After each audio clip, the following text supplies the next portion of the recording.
achieve success with Global.Media.com.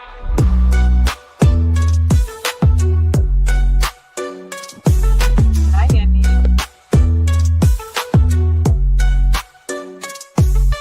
Every step forward is a new beat to your drum. Achieve success with Global.Media.com. Let's celebrate it with or without champagne. Yeah, hey Christiana, I heard you say hi, Emmy. Hi, Hello. How are you? I'm glad you're here. we are live. I know. It's a bit early, isn't it? It feels like cheating our friends. Right? Going way too early. Online together, Annie. Anyway, so how are you doing? How come you are up and live? I know you're up, you're always up. I'm saying, how come you're actually live? I am doing. I'm just here waiting for the school run to begin. Oh, what fun. So I have. Yes, what fun! I'm gonna spend 20 minutes with you guys. Yeah, and I remember when I used to do the school run. God, it's the most miserable thing that ever has been. Unless you enjoy it. If you enjoy it, then good for you, right? Beautiful thing. I love it. I never enjoyed it. It was always miserable. I hated the whole. Traffic. They accuse you of being late, and you're like, "Well, I'm here." You're like, "What the hell?" But they're just funny. They can be amusing. My sound is somewhere else. I'm gonna have to fix that. Otherwise, I'll be in trouble. Eventually, you won't be able to hear me. Okay, so hopefully you can still hear me. So why does I don't know why I asked a silly question. Why does YouTube show ads so much? It's how they make money, Annie. It's how they make money. Stop complaining. Yes. Anyway, you're here. Mr. Calm is here. Our friends who are here, so do drop us a comment. How are you? I'd love to welcome you all properly. Superb. Are you calm? Are you calm this morning? Yes, Mr. yes, Christiana. This morning You're sounding good though. You sound good. I gotta say, you do sound lively. Me? I'll take it. I was going Who to sounds say. lively? Is it Christiana or myself? Both of you sound lively. Normally you can be a bit far from the mic, but tonight you are sounding glorious. What, me? Both of you. Stop saying me. You're both here. You're both wonderful. I'm alive, Emmy. I'm alive. I know thank goodness you're alive. I got your song from Mike this morning. Oh, okay. So prepare to start hearing it. I don't know. I'm going to have to choose the bits that hasn't got miscarriage and baby loss, or whatever you want to call it. Once you do your rebranding, I'm going to have to find a bit that hasn't got that bit, right? Yes, you also sent messages yesterday. Speaking about how we changed that for rebranding. I'm sure. No, he said it's difficult to do. It can be done. I remember, but about 6 months ago. Yeah. Mute yourself. I thought it was a funny address, and I remember, it was like right there. Right here. Yeah. Cool. Let me mute him because Please mute I think him. everyone deserves privacy to do their thing. It's easy to forget when you're doing live streams. You can just leave the microphones on, but there's no point in doing that. It is, and I'm going to have to change devices because my battery is about to conk out. Okay, that's not going to help us. So change your device, come back.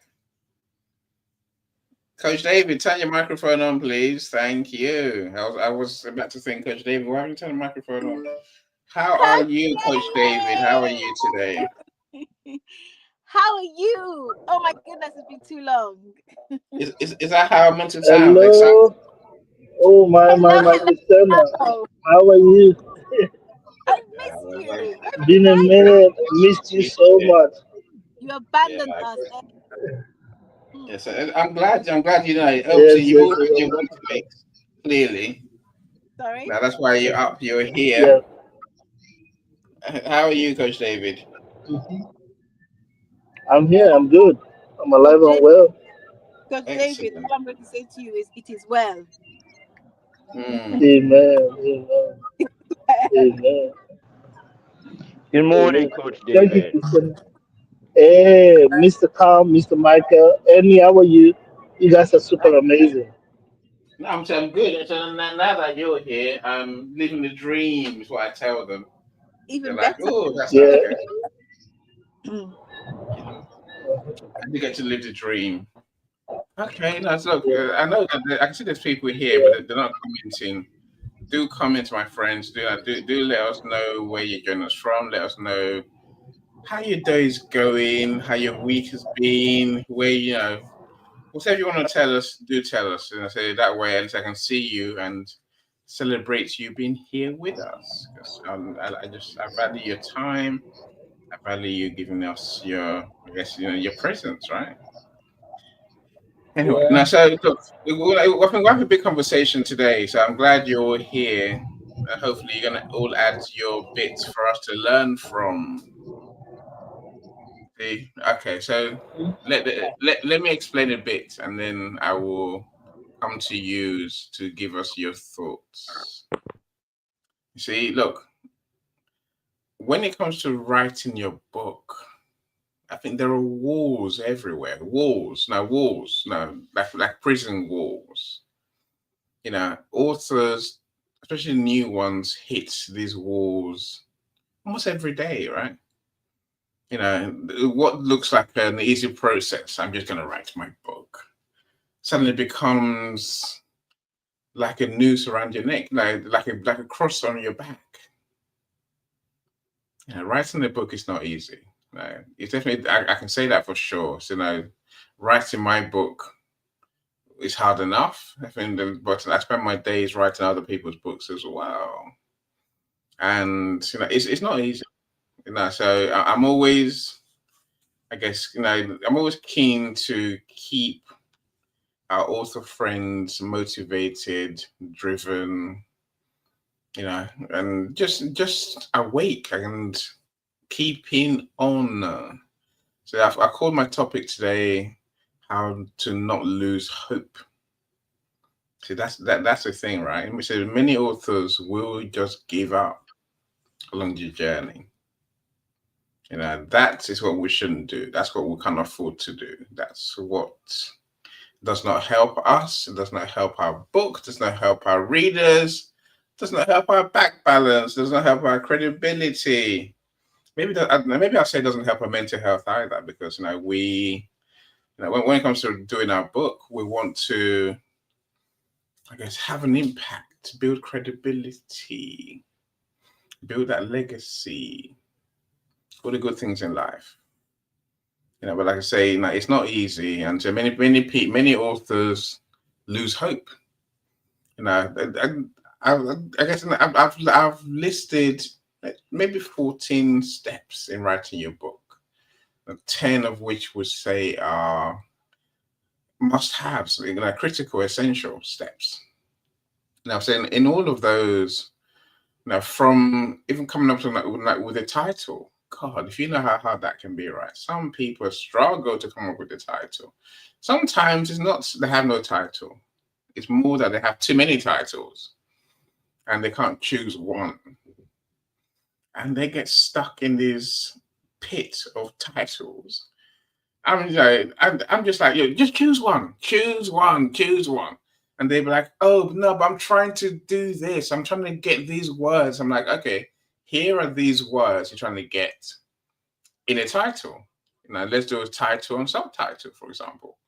And then I'll suggest a title, and they're like, oh, brilliant, brilliant, brilliant, brilliant. Thank you, you've helped me. And then next time we talk, they're no further forward because they're still stuck on the title. Some other people get stuck on the doing your contents page is what I call it, right? They get stuck because they don't seem able to create an outline, or maybe they can create again. So everything is yin and yang. Which side of the coin do you want to be, right? Some people have so much they want to get into a book, they can't clarify the thinking enough to just say, right, here's who the book is for.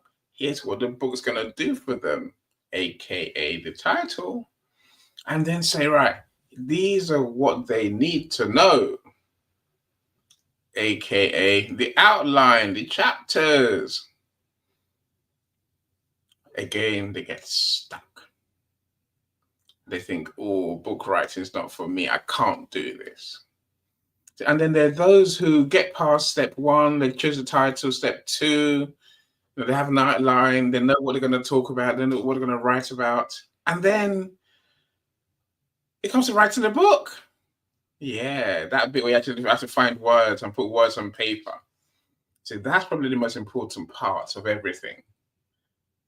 But then, what can go wrong with writing a book?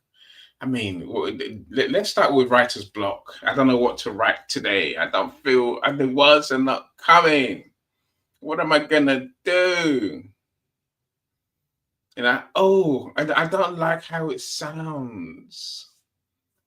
I can't make enough time to write. I'm tired. I've got life to live. I've got work to do. I got kids. I got everything, and I just can't do this. Again, they want to give up. My friend, I could say I could carry on. Maybe I should carry on, because there comes that stage, the editing stage. Wow, this is probably the one that destroys most authors, right? Many authors get destroyed by the editing stage because they don't seem to understand. Many people don't seem to understand what doing editing means, right? Your editor, especially if you've got a professional one, they will do what you pay them to do, which is help you to make your book as good as it can be for your readers. So expect them to rip your book apart. So just when you think you've written this genius, maybe you have, you probably have, right? It still doesn't mean that feedback is not going to hurt. And so it depends what you pay the editor to do, right? But I'll say this, many a time you spend as long making the changes that the editor suggests as it takes to write the book in the first place.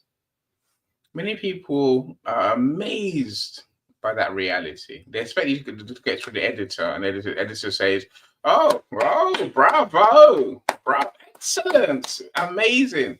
That's just not that's not realistic. That's not likely to happen, I assure you. More chance, the editors will, at the very least, ask questions to clarify parts of your book. Is this what you meant to say? Is this what you mean? And could this be said in a better way? Do you have a different story to illustrate this point? Oh, when I say maybe one of the harshest ones I've seen is there are too many repeats of the stories in your book. Come up with different stories for different parts of your book. See, so these things, these feedback, as I call it, can make people feel inadequate, unable, incapable.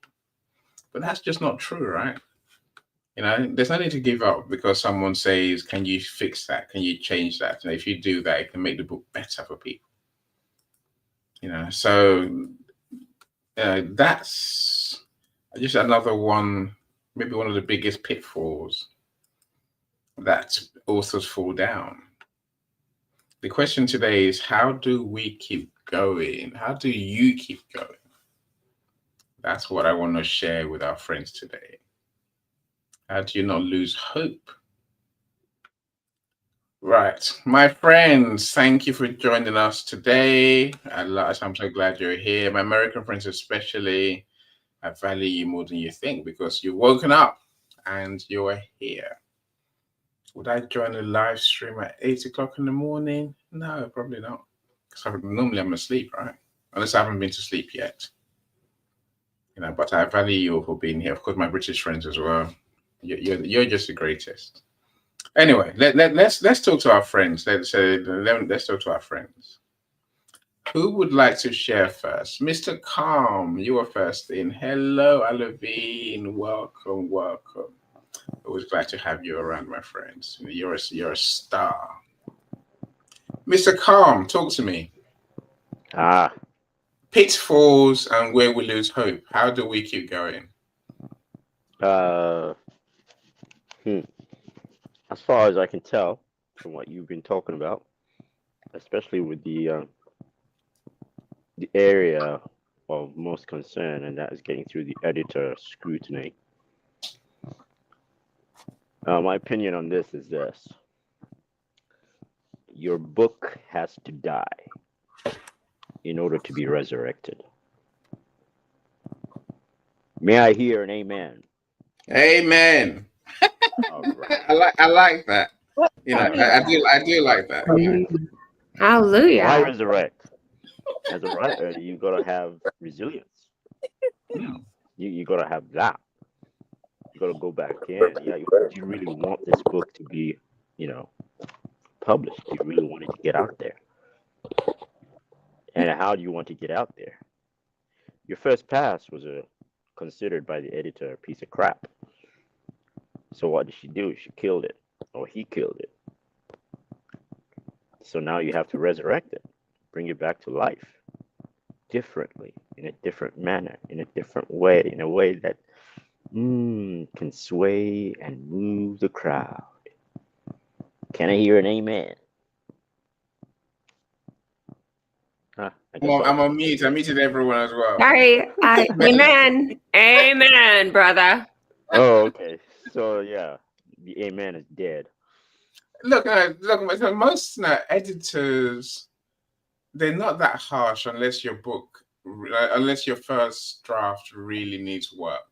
That's why I describe it.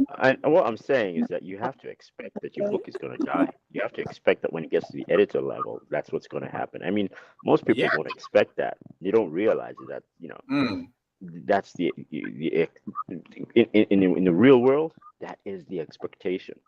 In their world or in their universe, that never happens. In their universe, what happens is it gets to the editor. The editor smiles and says, "Excellent, wonderful. Let's put it on Amazon." And then that's never gonna happen. Look, I hear an amen then. I'll be amen. Always amen to that, my friend. Look, okay. Let me tell you a secret. I guess no one knows until now, right? This room was built on one of my friends' manuscript going to the editor, right? And editor is like, this needs a lot of work. It needs a third more money than you're paying me to do this work, because it's a lot of work. It needs to be fundamentally changed, and it's going to take us months. I think my friend nearly had a heart attack, but I guess I talk to my editor, so I know what's coming, right? So I knew what was coming, and very often the editor and I agree because we're looking at the same thing. We're looking at readability. We're looking at quality of book. But eventually, my friend had a mini breakdown. He had a mini, I'm not gonna do this. I can't do this. I'm not gonna pay. What am I paying more for? And why do I have to make all these changes? But eventually they came around to, it must be done. If I want to get this book finished, I must get this book done, right? I must face up to the editor, follow the steps, do the work, and then I can get this book out. And I was like, bravo indeed. Amen, Michael. Amen. Right? Amen. And then my friend said, let's do a room in Book to Business about how to not lose hope when you're in the writing process for your book. And I was like, yeah, amen again. Let's do it, my friend. Let's do it. Right? We are banging. See, that's how we got here today. Alas, my friend who I'm talking about is not here. But there's enough for us to talk about with or without my friend, really. Because I say Joni is an author, Christiana sort of works with authors, so she knows. Coach David is, of course, is a multi-time author, so he knows too. Lisa, how are you? What time is it in your world, Lisa? Very early, right? Or 10 o'clock thereabouts, I think. If you're going by EST, but you're here. I'm so glad you're here. Thank you so much for being here. You can join the studio and share with us, Lisa. If anyone wants to join the studio, the link is always on the event page, so do go along and do join us. I'd love to hear your thoughts. You got any questions about the book writing process? Then do put it in the chat. Don't send it to my DM because I won't see it because I'm here, right? I'm looking on this screen, not that one. Anyway, welcome, Lisa. Lisa, where's our content for Tuesday? Yay, your metamorphosis. Are we doing Tuesday? Have we got a break because you're doing the seminar? I don't think the seminar, the wellness summit, is this week. Is this week? Is it, or next week? Anyway, look, we'll talk later. Anyway, I'll DM you and then let's see what we're doing next week. I've got many more events coming up as well. Lucky me. Michael, I'll come back to you, my friend, Mr. Calm. Carry on. Giving us hope rather than helping us lose hope. Oh, what happened to the others? You're finished. Okay, if you finish, it's perfectly fine. You say you woke us up, so and you say I love your points. The editor is the first time your book is gonna literally take a punch in the face, and that's when most people do give up. What happened to the others? Everybody seems to have dropped off. No. I can see them all. I can see Joni. Joni's ready to go, and Christiana's ready to go too. But Joni's keen. So let's talk to Joni. Me leaving you on screen, just me amusing myself, Mr. Michael. How you doing, Joni? Good morning. Good morning to you. Good morning. Hi, how are you? Good. Good topic. Thank you for your song, by the way. I've got to say in public, right? It was pretty dope. You should actually include it in part of your opening, but yes, I will do. Your opening is getting a little stiff, bro. I don't know. Of course I will do. No, look, I love any song about any song that keeps saying any. I'm like, yay! It's like Michael's. I always feel about it. Yeah, obviously not my voice is an AI voice, but I love the application where you can lay down tracks and songs, and it's kind of peaceful to me. It's kind of like writing poetry. So anyways, okay, so for an author's journey, how to keep focus. So here's what my advice says. So I really believe in outlines. And so let's say you wanted to write 180 pages, and let's just go through math on that, 9 chapters, or that would be about 20 pages each. And then so here's what I do. You can make it a game for yourself too.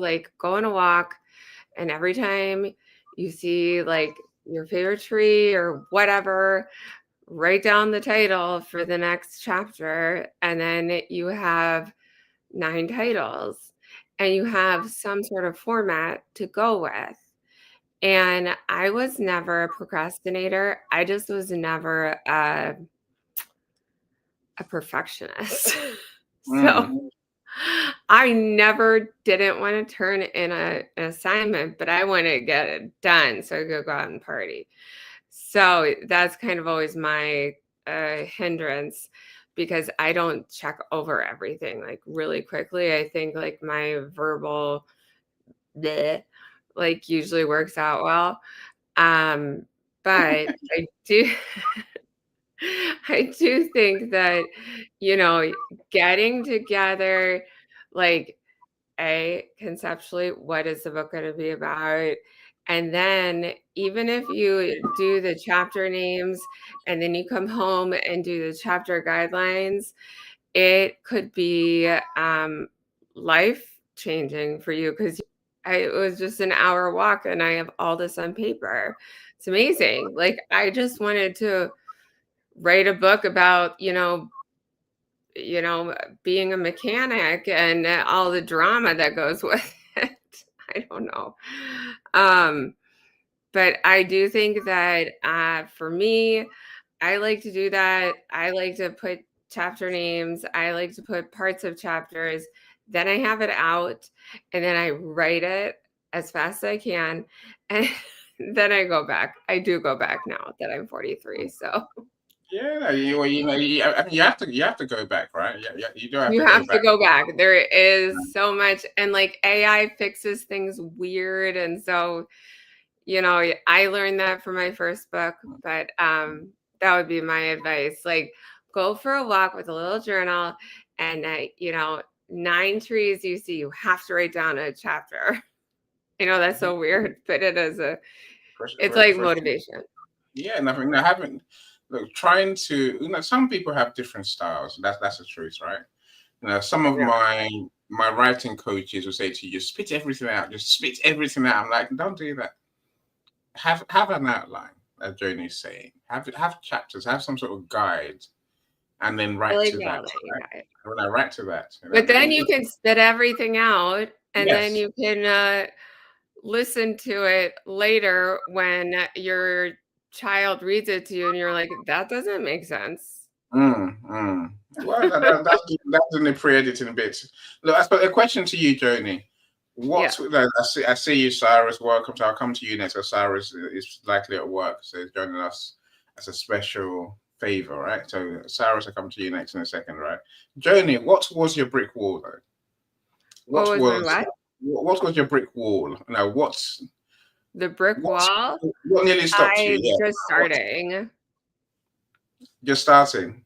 Yeah, because I knew I had a lot to say as far as a memoir, and so I started writing a lot of poetry, and I knew I had a lot of my recipes written down, and I just I wanted to do more than that, just as a legacy. So the memoir was easiest. I knew that's not something I care about selling.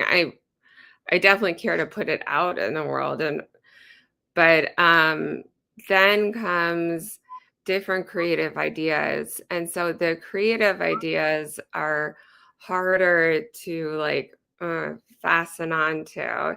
So I love a lot of things in this world, but I don't know what exactly to focus on for a fictional novel besides my kids' book, which I'm not going to do another kids' book, but I love it too.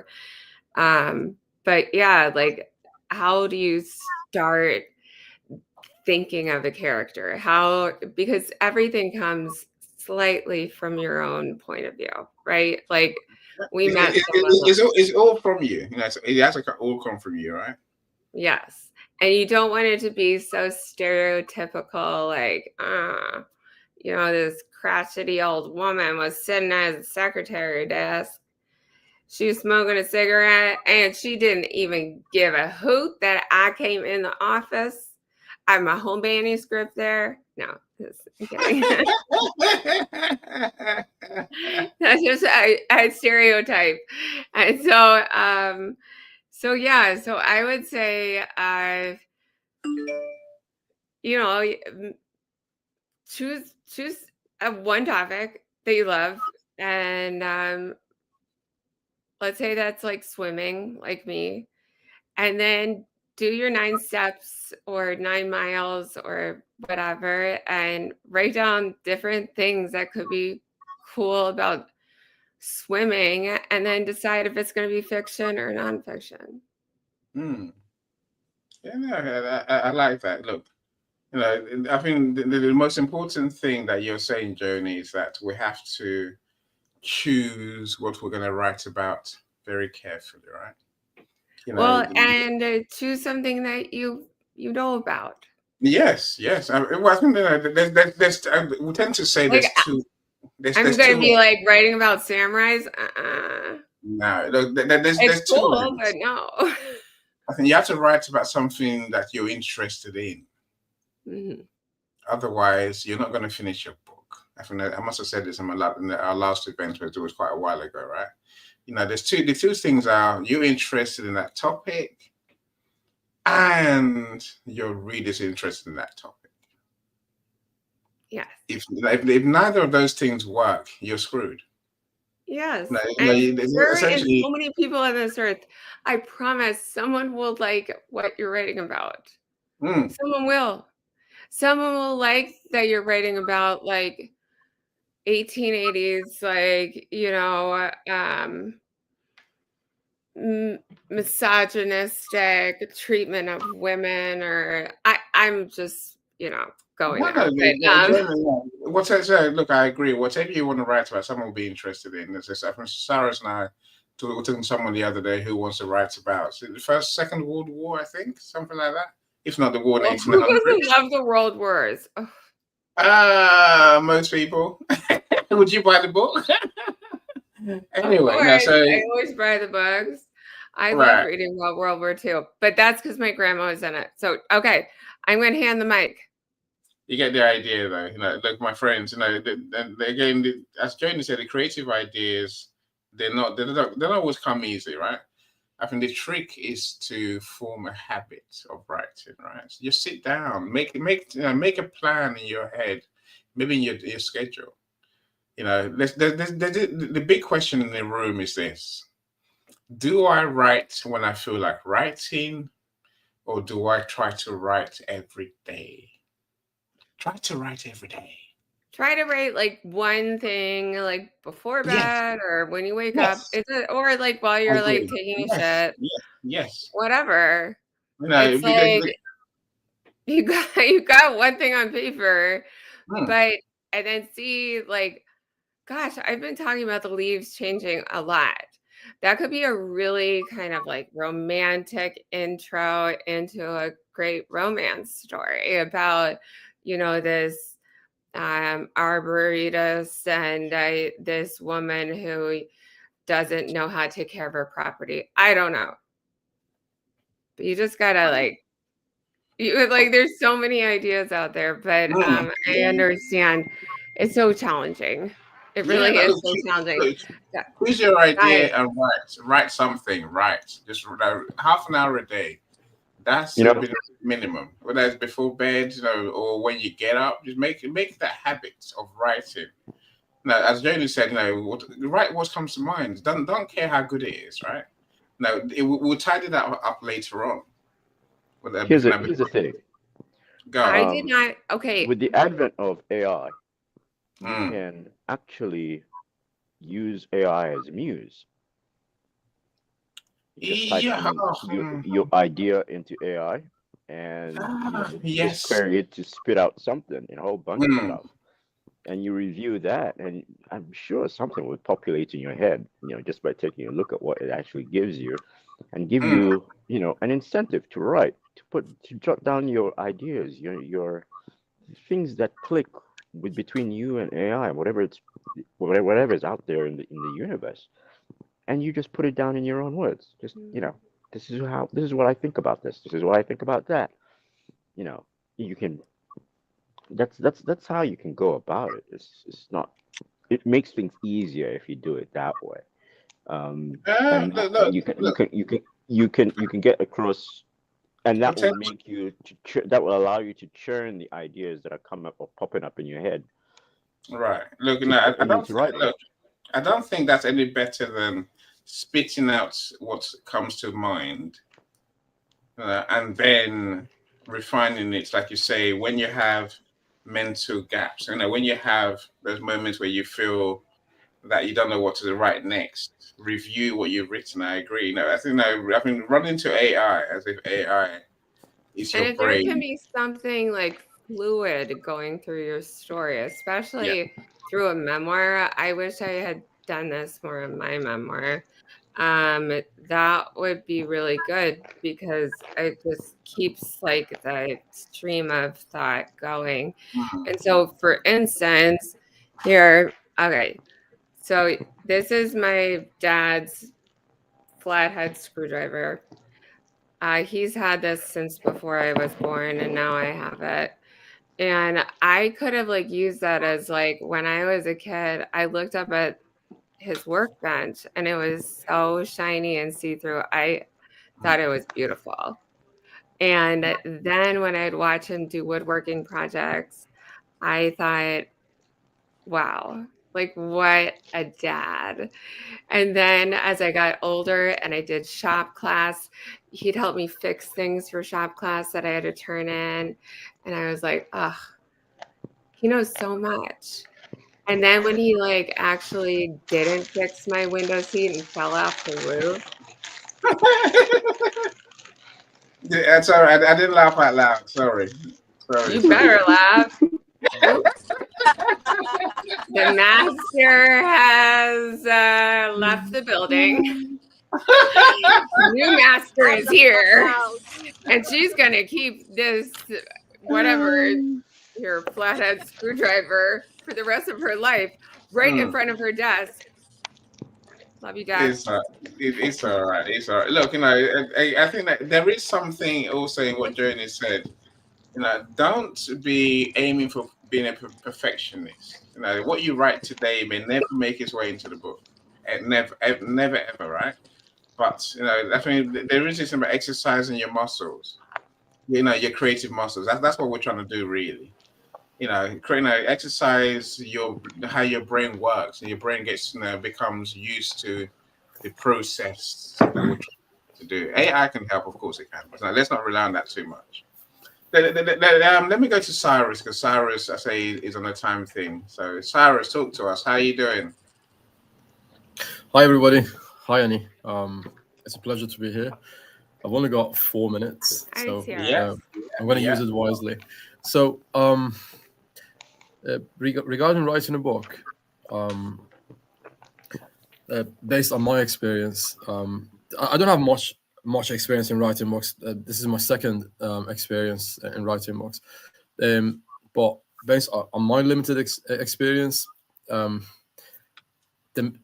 main thing that you need to resolve in your head, that's what I want you to think about, right?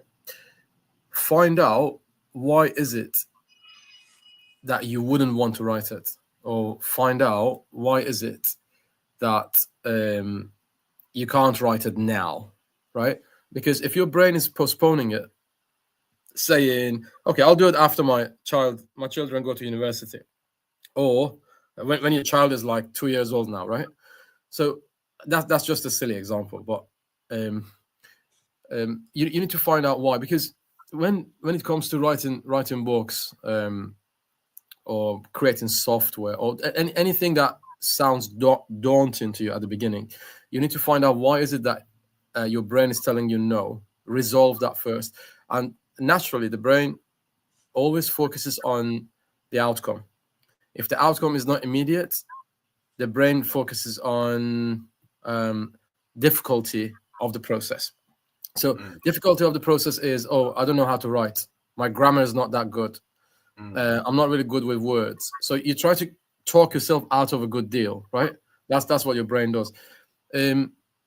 So once you resolve that, then go ahead and talk to a publisher. Otherwise, you will waste your time and the publisher's time. So you need to find out why is it that you're saying no to yourself. If you're saying yes to yourself, you are a very lucky individual. Go for it. Definitely. Talk to a publisher.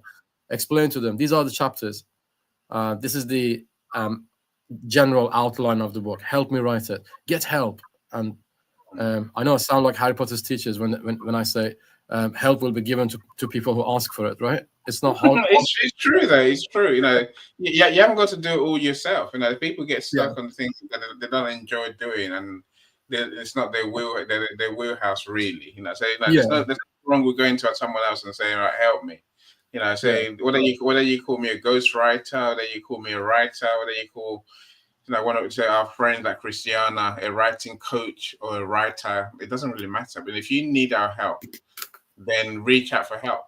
So that they will take a burden off your table. Cyrus, and a quick question for you, my friend. When did you feel like giving up the most? When again? Where was your brick wall? In your writing First, process? when I was writing the first one, so after like 4 or 5 years of procrastination, I thought no one wants to write that tale of Buonanotte, and right now around 6,000 people every month are reading it. They go to Buonanotte.com and they go to the story, and because it's wine related as well. People who like wine, they like that story, and people don't even drink have appreciated that story. So halfway through the book, I thought, no, sorry, not halfway, like a third into the book, I ran out of ideas, and when you run out of ideas, you have to talk to people who invoke some sort of feeling in you, either the people you really hate or people you really like. When I say hate, I'm not talking about hate. I'm talking about like people who make you swear in 2 languages. I don't know. So people who people they who evoke emotion, they make you feel something, talk to your whatever it kids. is. Talk to your kids. They take you through all range of emotions, right? Talk to someone who would make you feel something, right? And then that feeling will push you forward, like subconsciously. That's my experience anyway. Guys, I have to go. It was a lovely experience. It's always nice talking to you guys. I love you all. Take care. Thank you. That's an alternative, right? Bye, Cyrus. Michael, that's an alternative to using AI. Talk to people.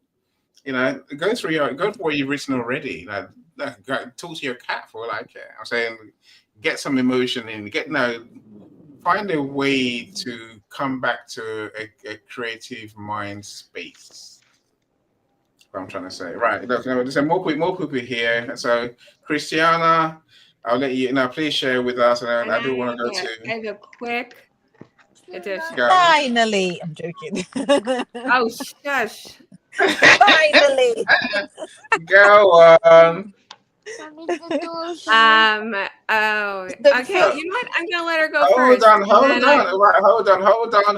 Joni, hold on. Did you say something, Yolanda?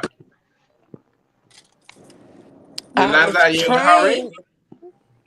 No, I was trying to talk. Can you hear me? Yeah, I can hear you now. I can hear you loud and clear. Now everyone stop talking. Oh, okay. I was just trying to figure it out. I didn't want to interrupt. I'm sorry. Okay, Hi. no. Okay, so let's talk to Christiana. Then I'll come to you. Hopefully, it'll be a couple of minutes, right? So I come to you.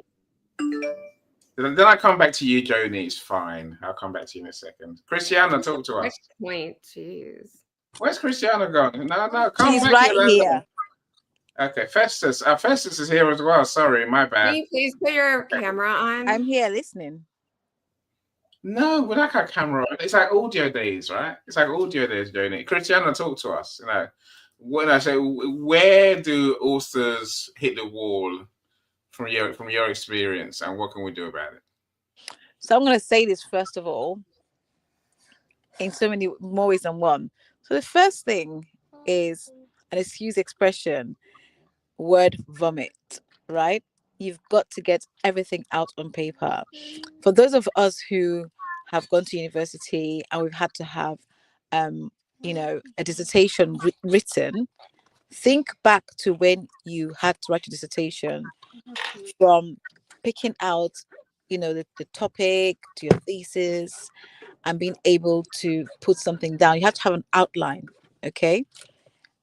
Think of it when you're writing a book, it's like a word vomit. You've got to get things on paper. It doesn't matter which order. There's no order. In fact, do what I do with my students. I get my students to do what's known as a mind map. Okay? And a mind map allows you to plan, allows you to just pour out all that's in front of you or in your mind, because it's better out of your mind than in your mind. Hold on, baby. It's better in your. Sorry, I've got JJ here. How you doing, JJ? it's a school run. This is a Yeah. school run time, and it's his time. It's like, can we just go in, please? I don't you sit in the car. Anyway, so we do what is you know, a mind map is a good way to get things down on paper. And I think it was Joey that said you won't have everything, and it won't be perfect, but get something down on paper. Once you've done that, then you can start to pick apart, and not everything that lands on that paper or spidergram will end up in the book. But what that does is it gives you an opportunity to start to think of ideas. And as Cyrus said, talking to people helps, because if it whether you're doing a fictional book or a non-fictional book, talking to people really helps because it allows you to either go in deeper or to get a different perspective that will definitely contribute to the book you're embarking on writing. And so that truly helps. And when Calm said your book goes to die, that's not what we do as editors. That is not what we do as editors. We don't kill your book. We take what you've already written and we try to make it the best, not even try to, we make it the best that it can be for what you are talking about. Another thing I'm going to say is you don't always have to know what you're talking about. You can have a topic that perhaps you're not well versed in. That's where research comes, right? From your research, you can choose which perspective you want to write that book in. So if you want to write a book and you're not sure what to write, don't be afraid and think, oh my God, I can't write a book.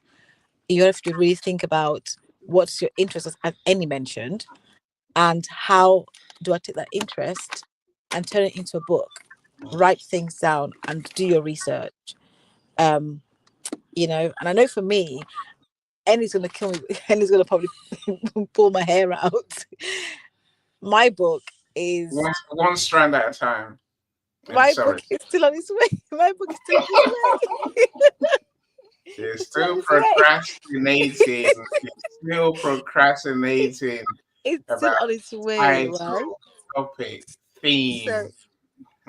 It happens I to all have a of us. theme already. I have, in fact, I have 3 themes, as you know. That'll be the problem, right? That'll be the problem. You need just one. You need to settle on one.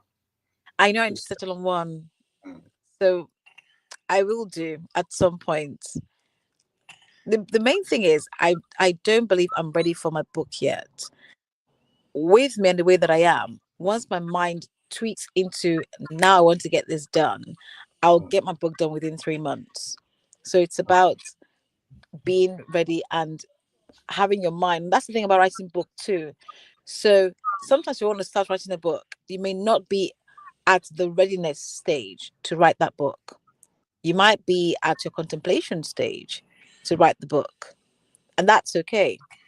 That's really okay. For some people, contemplation could take 4 years, as we heard Cyrus say. He was still contemplating his book for 4 whole years, and it eventually came out of him, right? So, but the best thing is talk to people.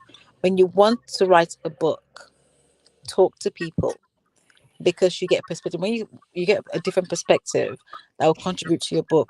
Secondly, when you hit writer's block, talk to people. Speak to your potential audience, your non-potential audience, and see what they say. See what they come back with. See what they tell you. Because that will give you perhaps the way the book, the feeling of the book, the setting of the book, and so on and so forth. So really think about talking to people. And they do say lock yourself away and focus. The environment in which you write your book is really important. It truly is. I'll tell you why I say this. If you are, for example, somebody who is at home who always finds something to do in the house, like when you're in the house trying to write a book, oh, there's that thing I didn't clean last week, or there is this that needs to be done, and there's always something to do. That, my dear, is not the right environment for you to write your book in, because there will forever be a distraction, and they say the signal and the noise. There will always be noise. You need a space that perhaps you can focus and get the signal done.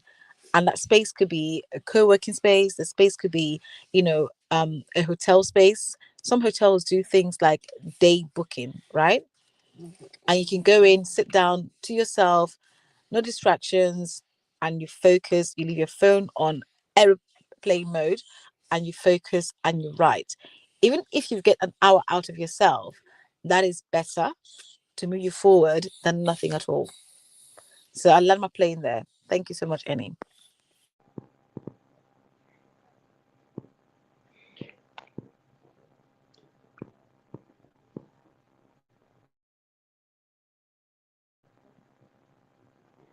Annie, I think you're on mute. I can't hear you at all. Oh, hi, Neither Annie. can I. Christina, that was so wonderful. Yeah, that's I like You what did a great job. Of course you do. You always do a Yeah. great job.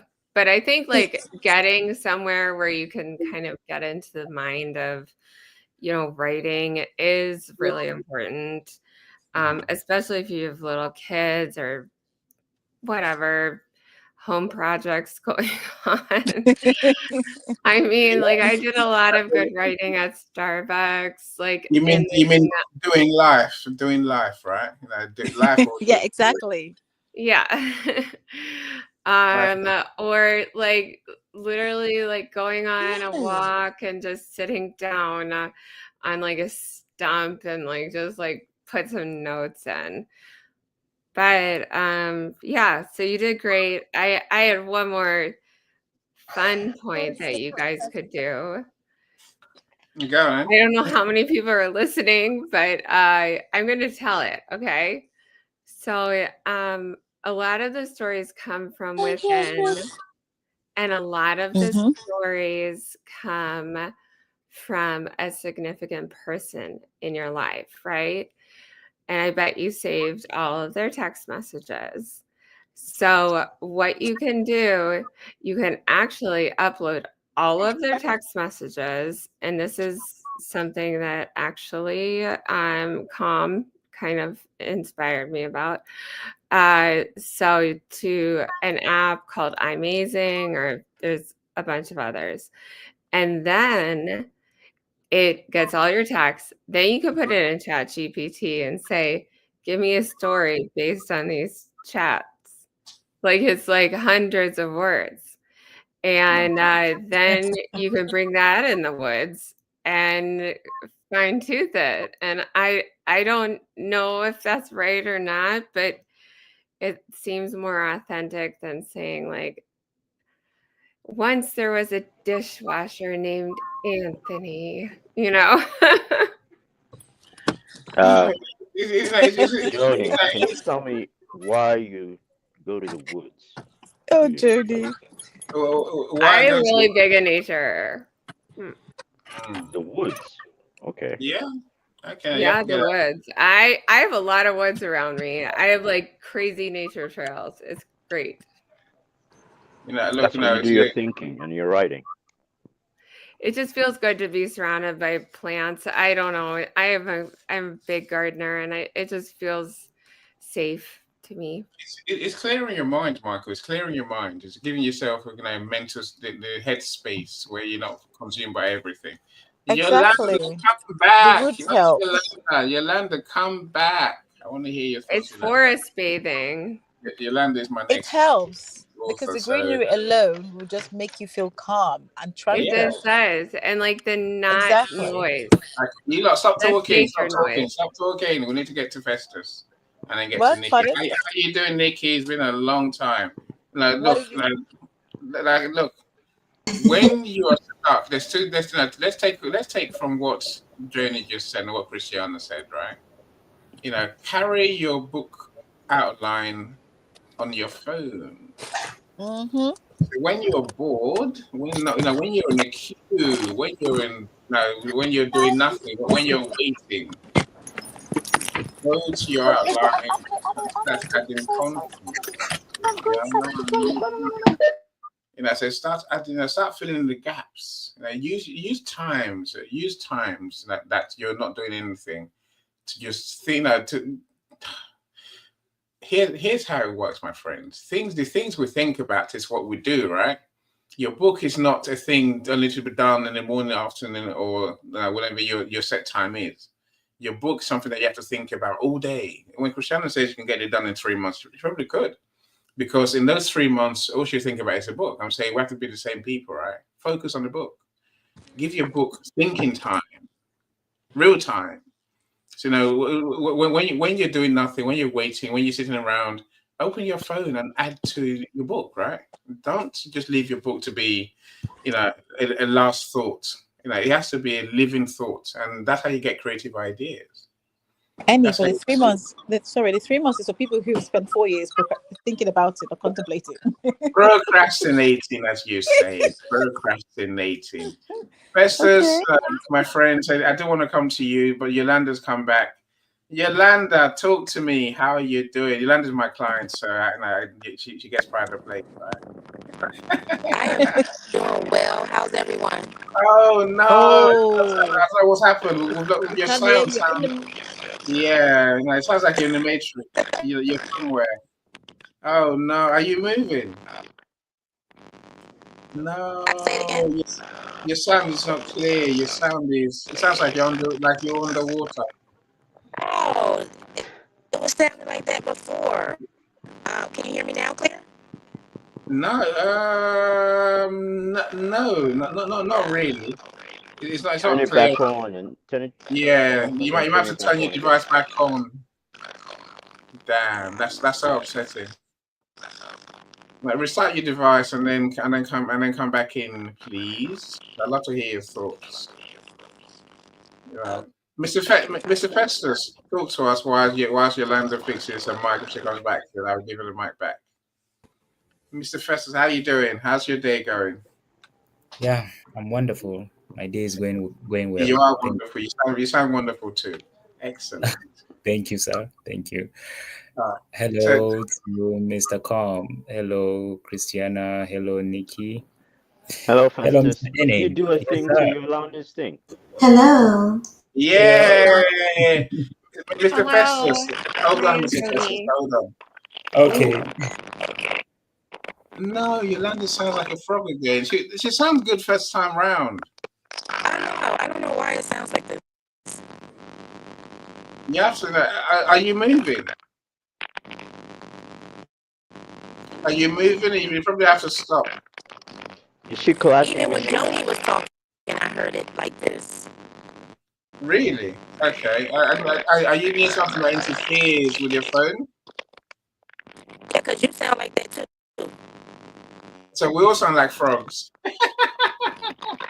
Yeah.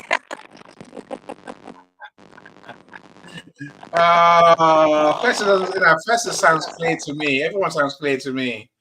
Oh, I'm almost heartbroken, but we shan't give up, Yolanda. We shan't give up. If there's nothing that's disrupting your signal, nothing that's interfering with your phone, No. then I don't think so. okay. So try again. Try again. All right. Is it better? It's doable. I mean, there's some distortion. I mean, you can hear on my end too, right? I don't know. I think the last time I tried to join, it was like this. I would try to do like phone or computer or reset your internet or move close. Maybe or sit in your car maybe find and an turn alternate off venue. internet and just use the Wi-Fi, not the Wi-Fi, the cellular.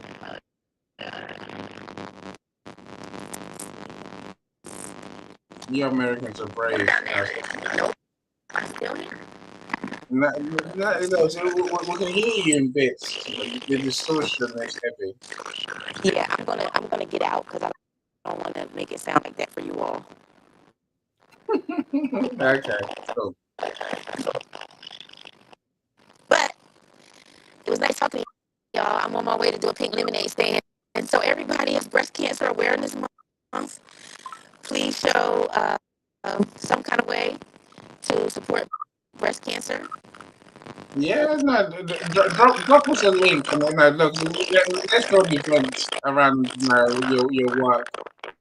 your pink lemonade stand thing. That's what we started a couple of years ago, right? Right, Let's right. let, let's do an event so our friends know what you do, what you're talking about, how it was, and so on. I will. Um, and also, I'm so excited about my book. It's taking a Yeah, long time. We're gonna get it together. we will. Yeah, look, try and restart your device again and see what I'm that gonna was. try that. That's it. Try that. I do want to talk about the book. So Okay. Let's see. okay, we come back in a sec.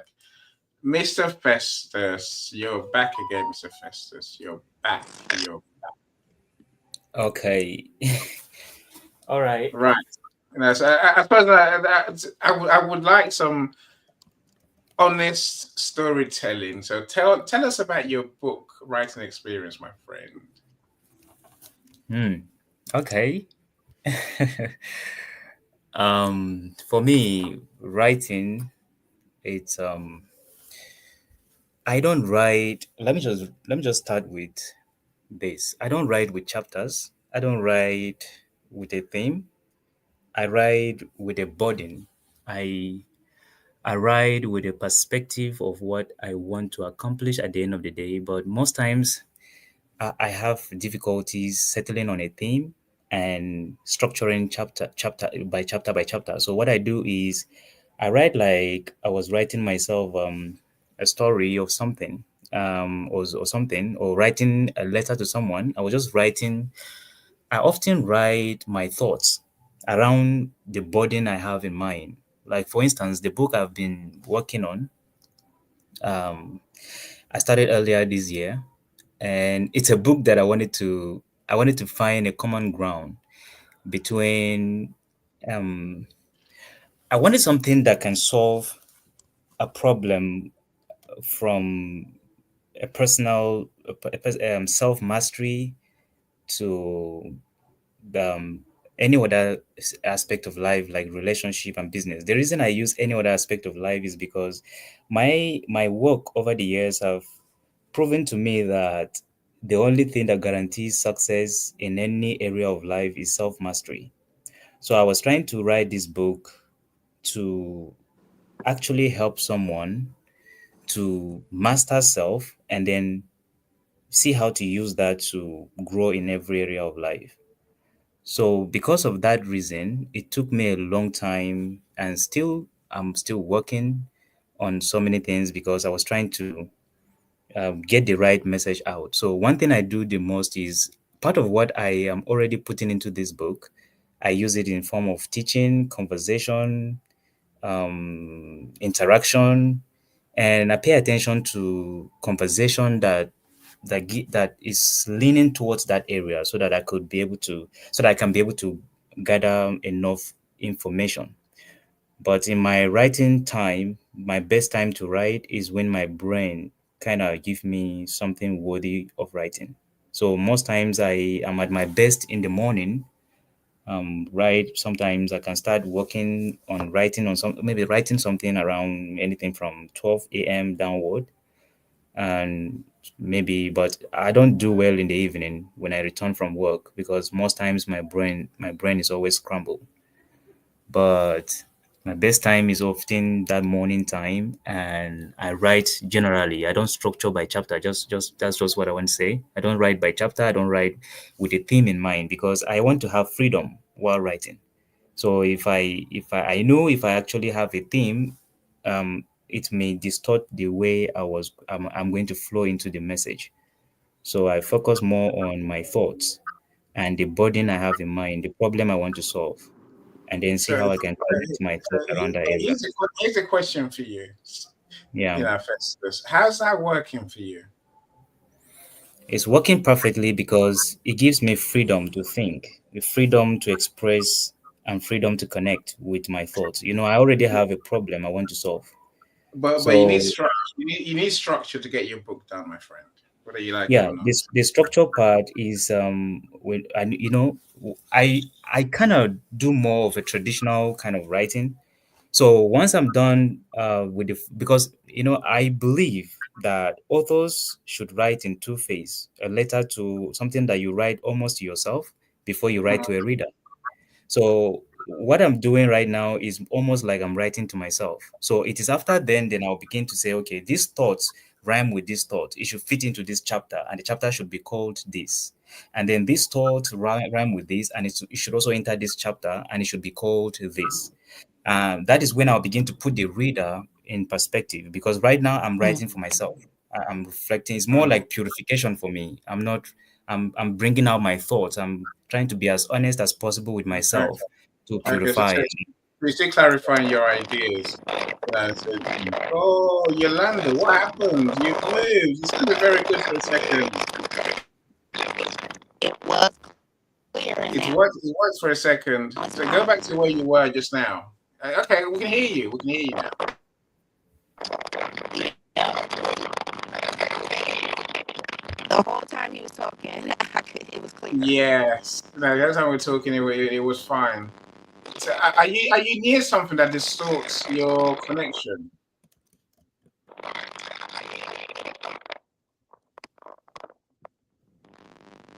How about now?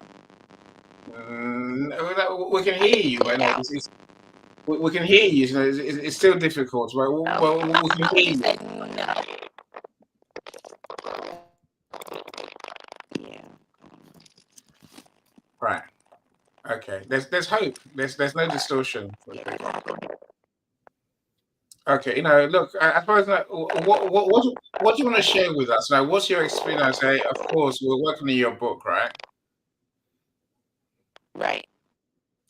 What's been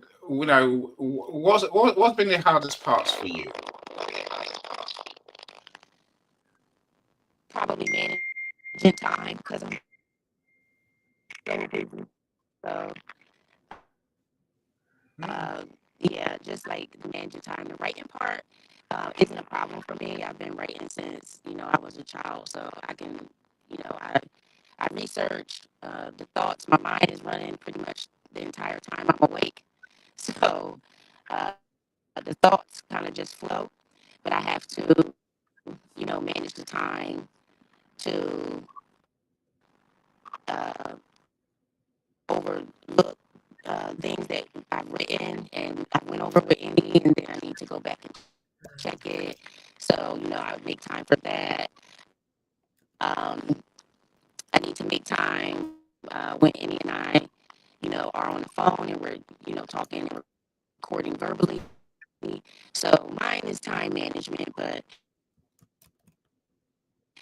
I'll get it together. I'll keep it together. Yeah, no, we're getting there. We're nearer to the end than we're much further from the beginning than we ever have been.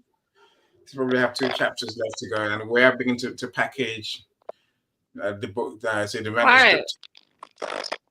Right, because without all the interruptions, not interruptions, but the other things, Life, that thing called life. without that, we wanted to have this book done by October. Yeah, and I remember saying to you, it's not going to happen. It can be done. So there's still 3 weeks of October left, right? It will it will be done. It wasn't you. It's both of us, of course. It's all of us. I would say this. If you possibly can, don't put a time on your book when you're writing your book, because your book is not going to get written until it's written, right? It's not going to get finished until it's finished. A lot of people will put a date. So if Christiana says 3 months, a lot of people will put a date that they want to work to. If your book takes 5 years, like Festus, it takes 5 years. If a book takes a year, that's not the end of the world, right? It's a false goal to try and force ourselves to get it done by the end of by December 2025. I'm saying, of course, it can be done that's all you do, right? But if you do other things, Well, see, me, go on, Yolanda. right, with me, I want to work on it all the time. You know, because I really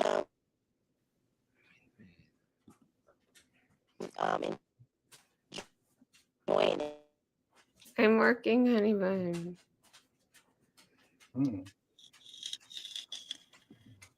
No, it's hard for anyone to write all the time unless 10 out. So I can't just sit I there. think if you're a full-time author, it's easier to focus, to write your book to write all the time. For most people who are writing their first book, for example, who are not full-time authors, you have to, we have to make time. We have to actively make time. Yolanda, you and I made time to do the recordings, right? So I think when I keep saying we need to make time, here's the problem. The problem is that each time you go back to your book, Festus, for example, your brain is somewhere else. Stop it! Get out! Joan is talking to her pets. It would take time to settle back in to your routine, to get your.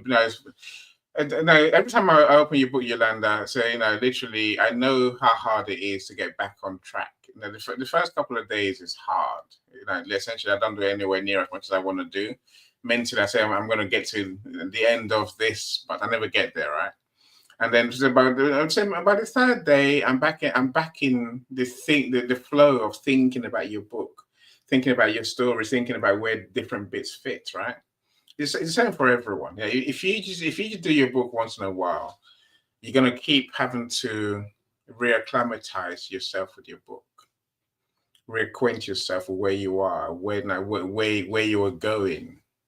Whereas if you create that habit that I keep talking about of working, even if it's just half an hour a day, then you're forever on your thoughts are on your book. You have a flow, you have a way of doing it. You're thinking about the book all day anyway, because you're gonna have to work on it again tomorrow, right? That's a much easier way to do it than to try and do it once in a while, because once in a while just makes it longer. It can be done, but it just makes it longer, right? Let's try and develop the habit. Go on, Yolanda.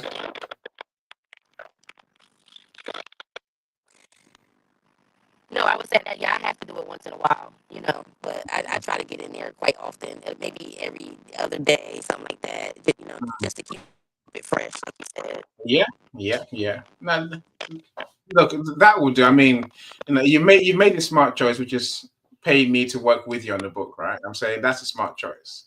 But for that, I can imagine you still be at the beginning, Yolanda, right? You should be thinking about it because everything still just happens around. This is why you might want to get a writer. We'll call it what you like, writer, ghostwriter. Because when you got someone working with you, at least they're working on the book whilst you are doing life, right? Even if you're sleeping, I think we need that momentum to just keep going bit by bit every day. It might just be a bit today, but tomorrow it might be a lot. Today is half an hour that you give it, 500 words, as you said earlier, Alovine. But tomorrow it might be 3 hours because you're in flow, right? And then suddenly, you've written a whole chapter. And so that's how it gets done. You can't be perfect every day, and not everything you write is going to be useful, right? But just getting a habit of writing. That's how you don't give up. It's easier to give up when you have breaks. Right. And then have to get yourself back in. It's just like, oh, this is so difficult. It's not really. You have to develop the writer's habit. So I'll take that. So now, Yolanda, thank you for trying. Thank you for keeping on. Thank you for sticking to it.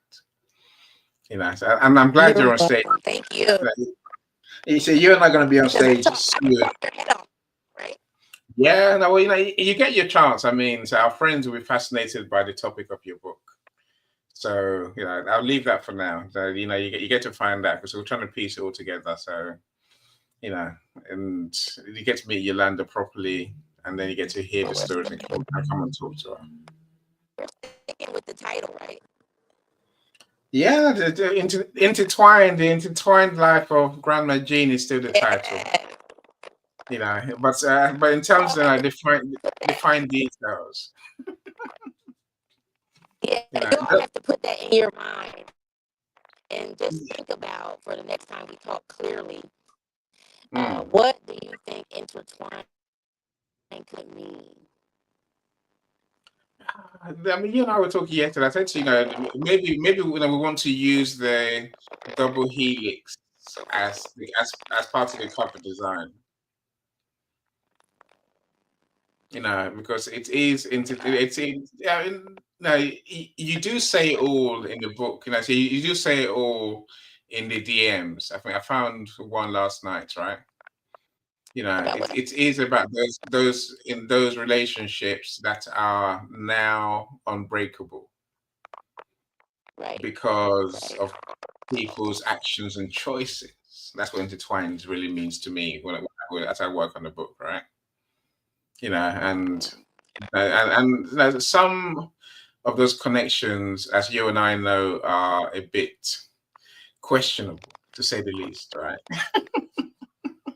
Alas, no, we are fixed together because we made those choices and we created babies. Yeah, that's why we're intertwined. We're stuck. Uh-huh. That's why we're stuck. You know. Anyway, now you suddenly get a picture of what goes through my head, right, when it comes to working in your books. It's look. Thank you so much, Yolanda. So we'll talk again. I'm sure we'll talk again tonight because your book is Okay, a you're welcome. priority. And anyway, I'll be you have a fire chapter. head off You soon. have the intro to go and read, right? Yeah, you have to go and read the intro, Yolanda, Right, and let's finalize that, and then say, chapter one okay, is coming hopefully tonight or tomorrow. Then we'll go from there. right. I'll be Cool, sending you cool. some message. I'll be sending you some things later Please do, tonight. please do, please do. And I say Yolanda's so And good. Now then, she thinks it. She thinks it. She puts in a DM or voice notes and sends it to me. That's no. I think you have to do the same for yourselves, my friends. You have to. If you think it, send it to yourself. Otherwise, you forget everything. We forget, right? right, Think it, right. put it down You can always go somewhere. back. Yeah, say you do very well. Jay says, write your thoughts on cards and note cards. Okay, I'm Literally. sorry, everyone, have a great day. I'm off to do my pink lemonade stand. If you want to visit my page, you can see pictures and just see where you can find Share the link. Share the link. link I Sorry, posted I'll yesterday. check it then. I'll come and see you. No, share the link in our comments, please. I Share the link, Yolanda. will do. I Awesome, will awesome. do. Okay. Take care. Bye bye. So, Jay, I like the idea of the cards for sure.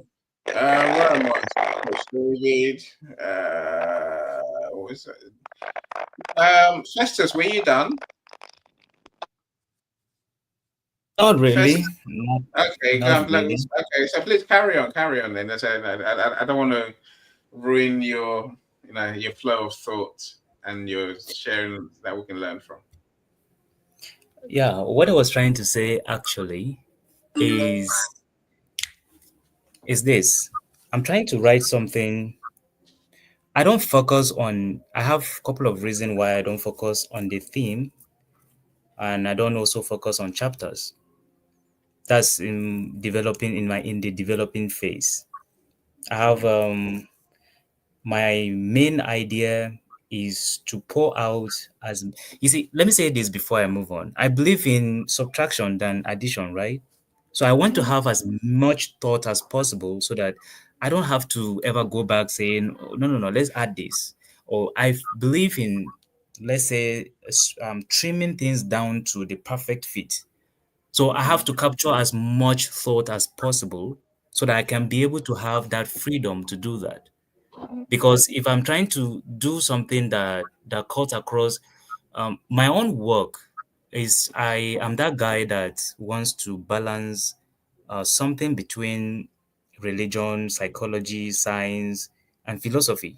So my thought is cutting across all this. I'm not the guy that says religion is not doing this. No, no, no. This one is that. No, I'm that guy that says we all have something good But instead of debating one another, we can leverage on each other to build the world that we have always wanted to have.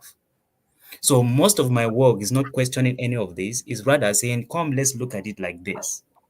So for me to be able to have a better freedom to write, I don't restrict myself to certain theme.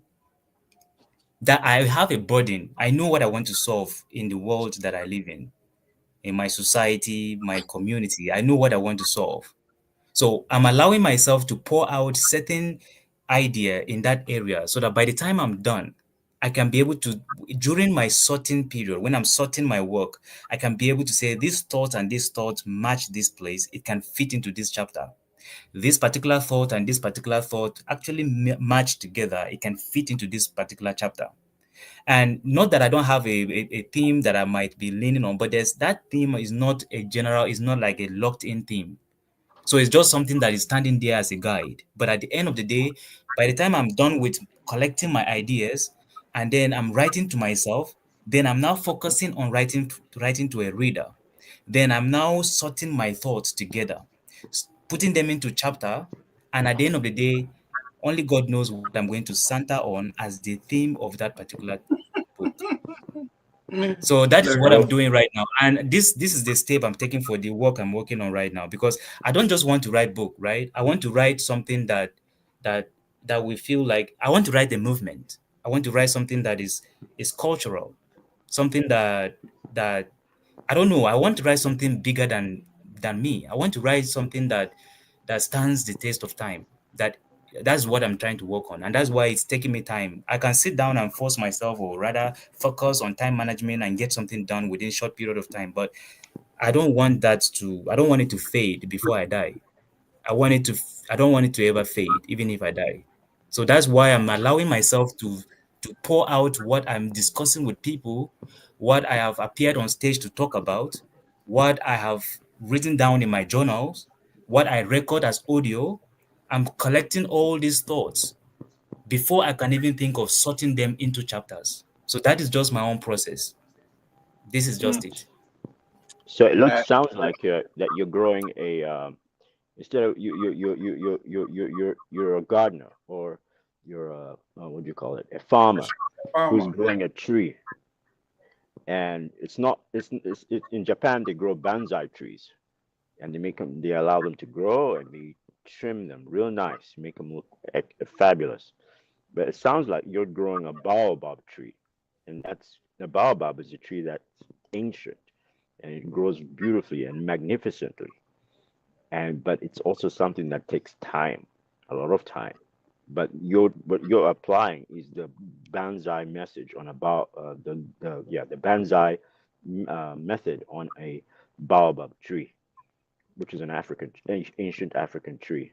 But that sounds very exciting and interesting, and it's also means that you are like, to me, it sounds like you're an old, how should I put it?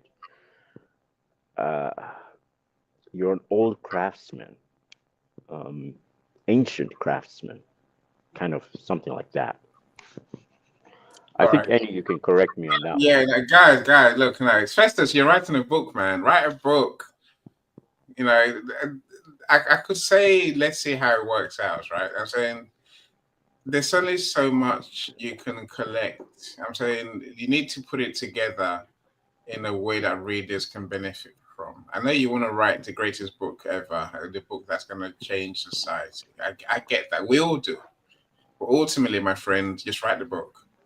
You can collect forever. I hope you don't die before this book comes out of you, because you risk that happening. Hopefully, you understand why I'm saying that. Get it done. Your readers need the book. Get it done. Get it done. I get your point, and Mr. Calm, I like that. Well, I've always doubted myself. I don't know what spirit is in me, but I know that sometimes I don't think normal. Should I put it that way? That is I your always. best aspect.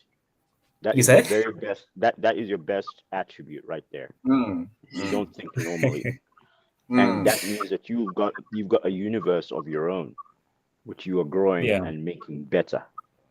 And so I applaud you in doing that, but I also encourage you to have just as much confidence as you have coming on stage and talking. Have as much confidence, presenting yourself and presenting your book. It doesn't matter if it's not finished. You can always rewrite it and expand it. Rewrite it and Yes. expand it. Well, exactly that. Look, no, your I like that. thinking, look, your thinking has to be, what do the readers have to know? The readers don't have to know all your genius in one book, as Mr. Khan was saying. No, you need to Yeah. work out. This way, having a theme comes in. You know what. First of all, the first question is, who's the book for? Right. That's how you choose your title. Who's the book for? You know, it's for Africans in this situation, right? You know, Yeah. and as Coach David says, now write quickly. Now, so you want to know who it's for. What do they need to know? And then write it. If you want to add to it later on, you can. Yeah, I'm saying later on in the same book, of course. You know, later on in a different book. I'm saying, you know, you have those options. But what I'm trying to promote here is output. Give the world the book that you think is going to help the world. Right? That's the long and short of it. You know, Okay. and to do that, we can all think forever. Coach David, he thinks he's thought for years. But he's written the 4 books to go with it, right? The 5 books to go with it. I That's mean, how you have to do it, right? I mean, first, don't make the mistake I have made. I would have written my first book at the age of 14, 15. But then I waited into my 20s. No, my 16th birthday, I started again. Then waited into my 20s, then my 30s, now I'm in my 40s, and I'm just writing 4 books at once. And I'm sitting down to remember some of my deepest experiences that started when I was 14, 15. Uh, Tears came out of my eyes because I was asking myself, why did I wait that long? Here's the sad part of it. Some books, if you don't write them when you have the inspiration, they go away. Let me say that again. Some ideas, if you don't pen them down, they go away. They go away. Let me say it one more time. Some ideas, if you don't pen them down, they simply go away. So do what you have to do. Write quickly. You can refine, like Michael said, and thanks Andy for that. You can tweak it, you can add to it, you can blow up the chapter. You can even make it a mini book or blog at the first, but quickly start writing. Right. It's important. I yield the mic. Thank you. I'll come back to you in a second, Coach David, because I'd love to know where your walls are, where your walls were in your process. Now, let's talk to Nikki. Nikki's been here all the time. So, Nikki, how are you doing? Long time no see, my friend. Nikki. OMG. How are you? OMG. Overall, I am well, content, grateful. And I just happened to be on YouTube, and your notification came up, Coach David. And so I was like, oh my God, what a great topic. Let me listen, let me listen in. But I have been so focused actually on my book that I had to shut off all the other noise and just kind of regroup and redirect myself and recreate time, or be creative with how I use my time, because unexpected life situations just seem to pop up, and the bottom fell out. The bottom fell out of all my plans. It's like, but I knew that no matter what, while I handle life situations, I have to keep writing the book. Like, I have to stay on the book. Nothing else matters than finishing the book. And the irony of it all is, with this topic, is My book is poetry. It's poetry. I thought the hardest part was me selecting the poems for the book, but no, it wasn't. It's all the What's other stuff now. oh no? So what is the hardest part? So there are other components for the book, besides editing, page align, making sure the page alignments is right, and directions for the book. Because the book is not, even though it's poetry, there is not one specific theme. And so, yeah, yeah,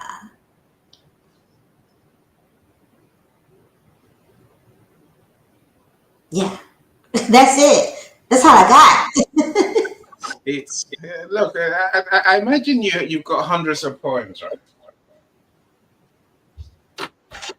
Yeah. Yes, Right. yes. So how many are going to be in the book? I'm saying, we have to make choices. I can just talk going back to first points. There is only 60 poems in the book. Right. Only 60. There's only 60 poems in the book. So, have you settled on the 60 that you're going to have in the book? Yes. Okay. So The- are you ready for the next stage, which is packaging it, what you have, and then braving facing the editor and saying, right, give me so something. Yes, those are the phases that I'm in now, but also because of the content of the poetry, then there is some different directives, some different additives to go along with some supportive additives for the content because there are some pretty strong, provocative topics in the content. See, now we're excited. Now we're like, just get the book out, Nick. We want to read it. Want to read it. Hurry up. You know, rather than you Yes. on to it. Yes, yes. So yeah, that's why I have not really, well, that's why I've not been active. And as a matter of fact, had it not been for me seeing Coach David's notification on my news feed for YouTube as I was listening to something to play while I work, I wouldn't have known this was going on. I said, okay, well, let me go ahead and chime on in. Look, I'm glad. I'm glad you're here. Like you said, there's many ways apart from just LinkedIn to see to be visible and to get people to engage. Right. Thank you, Yeah. Coach David, for your YouTube channel, and I say thank you for ringing his bell for subscribing to his YouTube. Right.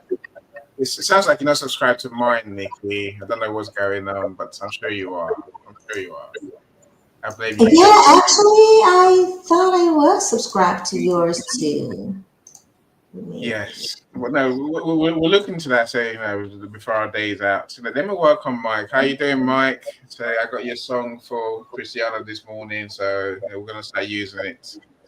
I'll try and find the bits with that. They're moving forward to moving forward past miscarriage and blah blah blah blah. But we'll get amazing song, Mike. Thank you so much. Oh, Okay, go on, wait, go and on. by the way, I would like to say that I have appreciated everyone's input and shares on this topic. Yeah, no, look, we appreciate yours too. Look, I'll say this to everyone: writing your book, look at it as stages. It's they say there's 10 steps on my list, 14 in total by the time you launch your book, and whether you go for bestseller or not. I think where you are now, Nikki. I say when you're ready to package your book, the content, the manuscript. Then that's just another stage. Get that done. Next stage is go to editor, right? After that, when depending on what the editor says, because you never know, they might say this is just rambling, this is not necessary, this is too much, or you need more. So my point is this: don't start thinking about formatting and layout until it comes back from the editor. Saying that we're very good at trying to think ahead. No, don't do that. You still do each step at a time. After the editor, then you know what you really have, right? And then you can say, right, what can this look like? But there's no point thinking what can it look like too far ahead. Otherwise, you become crippled, and everything you think of will never happen, because if the editor does their thing, you make changes, suddenly everything you had in mind is out the window, right? So your thinking stages, my friends, it makes life easier. Well, thank you, Nikki. I can't wait to read this book. This. What was I going to do now? Toasty, testy poems. I tell you, I'm excited for you. I'm excited. Thank you so much. And I've missed you, by the way. So I'm glad. Hopefully, you will see you more often. I've missed you all too. It's going to be sporadic because I am focused. You do that. Do what it takes, and then once the book is out, then you're free, right? Onto book 2, that is. Yeah. Listen, if the Lord allows, I'm gonna take a break from writing the next book. Yeah, fully deserved. Let's talk to Coach David. Coach David, you've written many books. I've got one here, right? And that's the one that will make a bestseller. I've got that here. Prophetic ecosystem. Prophetic. Yeah, Yes, and that's a 460-page book, by the way. This man writes as big books as I tolerate.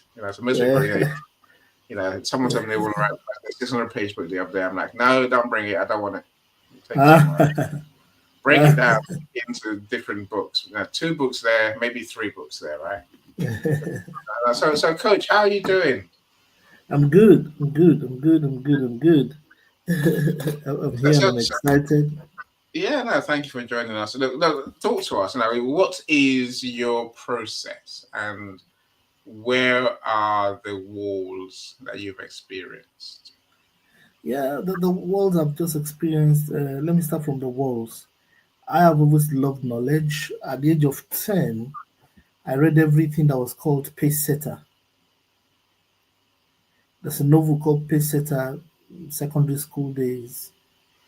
From about age 10, maybe 9.5, from somewhere, my love for books started. And my mom, who is a teacher, my dad an engineer, my dad had a very, very large library. My mom, he still has, my mom, who's late, loved reading. So they found I was devouring their books. And so one day, my mom is history specialist. She's a specialist in government, and that's a core subject: government, history, and political science. So yeah, political science, government, history, and she does some Christian religious knowledge. I mean, those are the subjects she will teach. So one day at the turn of my 10th birthday, I asked her about King Jaja Vopobo. She said, "What did you say?" I said, "Mommy, can you tell me about King Jaja Vopobo?" She said, "Where did you hear that from?" Because that has nothing to do with your books. I said, "Well, that's some of the books the lesson notes on the table. I read through them and I saw you write Jaja Vopobo, and I look like a very important king, and I like his story." She sat me that I should tell her what I've read. She was so impressed, and that started the litany of. I would skip meals to read. I could not be consoled if a novel was not finished. The bigger the novel, the more voracious I got. And then after that, I was introduced to Agatha Christie, James Patterson. The list is long. I read everything. I was very voracious. Then my dad, on the other side, at the age of 10, ensured that I read 4 newspapers on Saturdays and Sundays, and I would sit down and summarize to him what I read. and he's going to allow me to talk. He will ask me critical questions. He say, "Why do you hold that opinion? What do you think about this?" My mom will be like, "Why are you this a 10-year-old boy? What does this mean?" My dad said, "No, leave him. He's growing. I mean, he's growing his capacity and all of that." So anyway, that's my story. And from there, my love for books grew so much over the years. So let me start by saying my first process is to read anything at all. I'm a very voracious reader and assimilator. Uh, in fact, I just assimilate and I'm able to listen and listen very deeply and suspend my bias and my judgment until that subject is clear to me. Number two thing I do, if I were gonna, so the first wall I had was that I felt that I had to be super good to write. I remember my first novel I wanted to write at 13. I didn't finish it.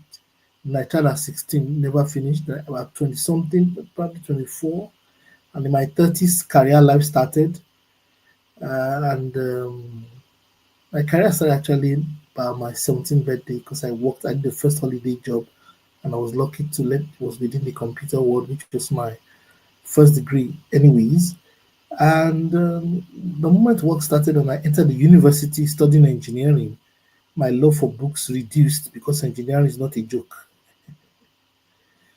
And I went into trying to understand a lot of engineering from first principles. And, that's my story.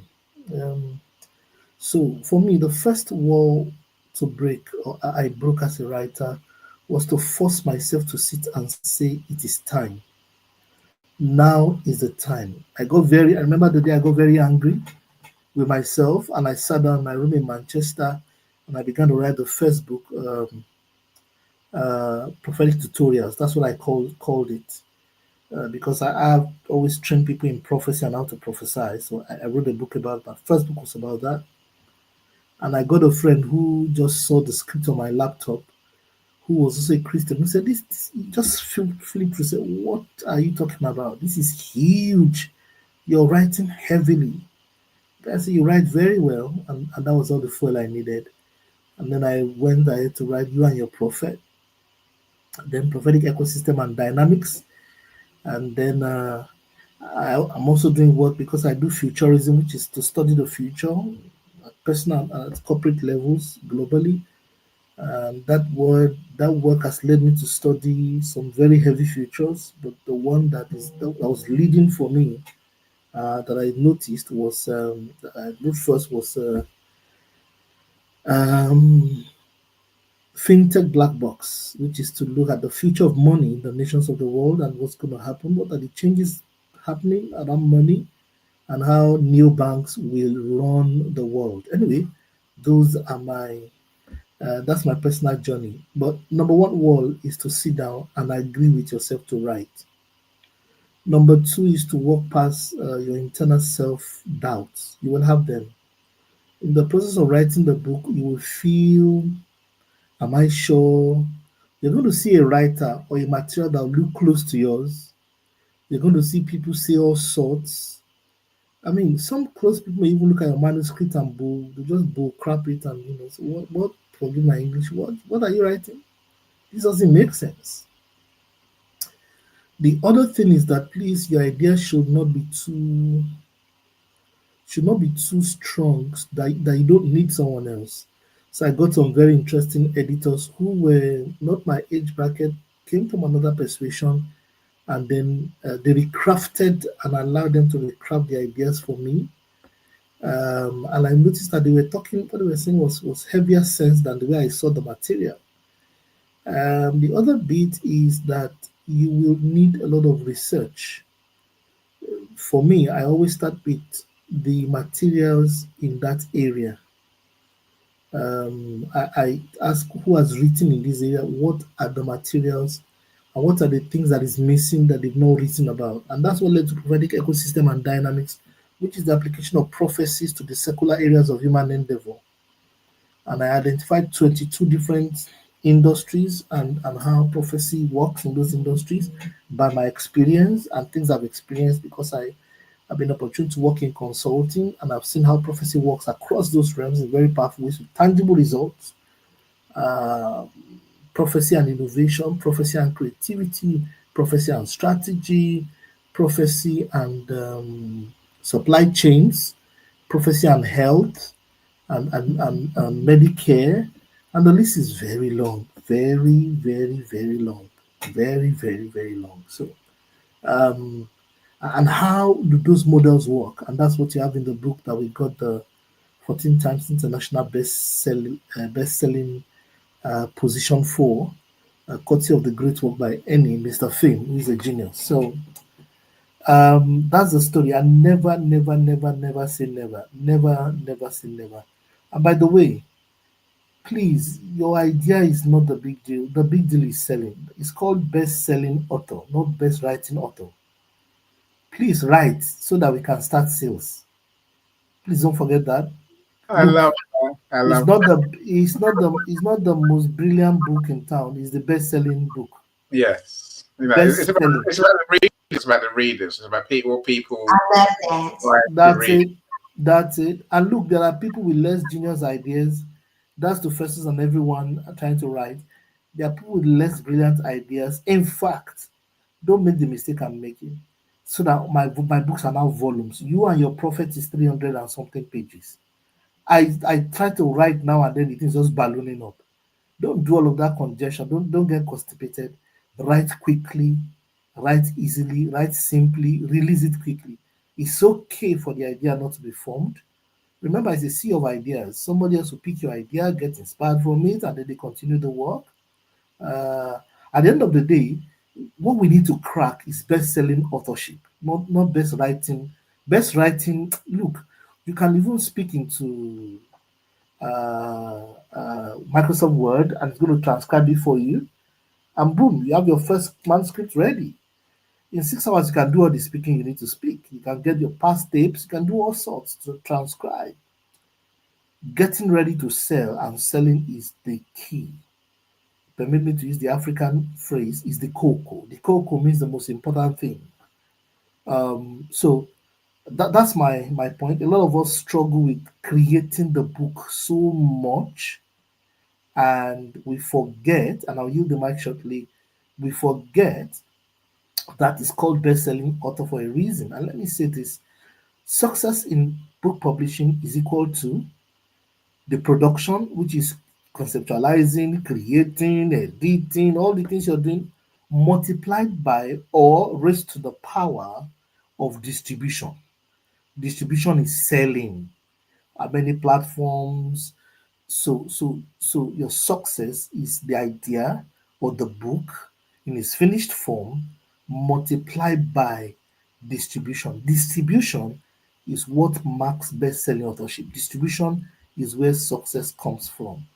So don't be bogged down by creativity that you forget that you will need to sell it. You probably need more money and energy and time to sell the book than creating it. Don't second guess yourself. It's okay to do an excellent piece of work, but your success will be that formula.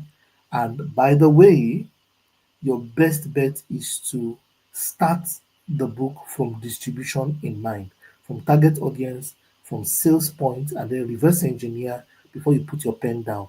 Because your personal bias may not be as interesting to the world as you would think. Thank you. Beautifully said. I love the formula of Yes, success. very well said. Success equals production as it gets in the production of the product. Multiplied by distribution. And don't get congested with your ideas. Like constipated is what like Coach David said, right? Don't have a blockage of ideas in your head because that's genius going to waste, right, Coach David? That's genius that the world needs. That's just literally going down the pan. That's never going to see the light of day. Don't keep your and so Coach David, I think you do it very well by writing different books, which I think is a lesson to all of us. You can have different interests, write different books. I see you going, Joni. You can say bye, Joni. Bye, Joni. Bye, everyone. Say bye, I was Joni. muted. Sorry. Yeah. Goodbye. That's Hi, And Tony. goodness. work. those African men can talk. It's just like hypnotizing. I was just like, want him to keep talking so I could take a little nap right now. So it was wonderful. But the African men can talk. Yes, yes, and Thank you, John. I see it every day. I see, African Americans.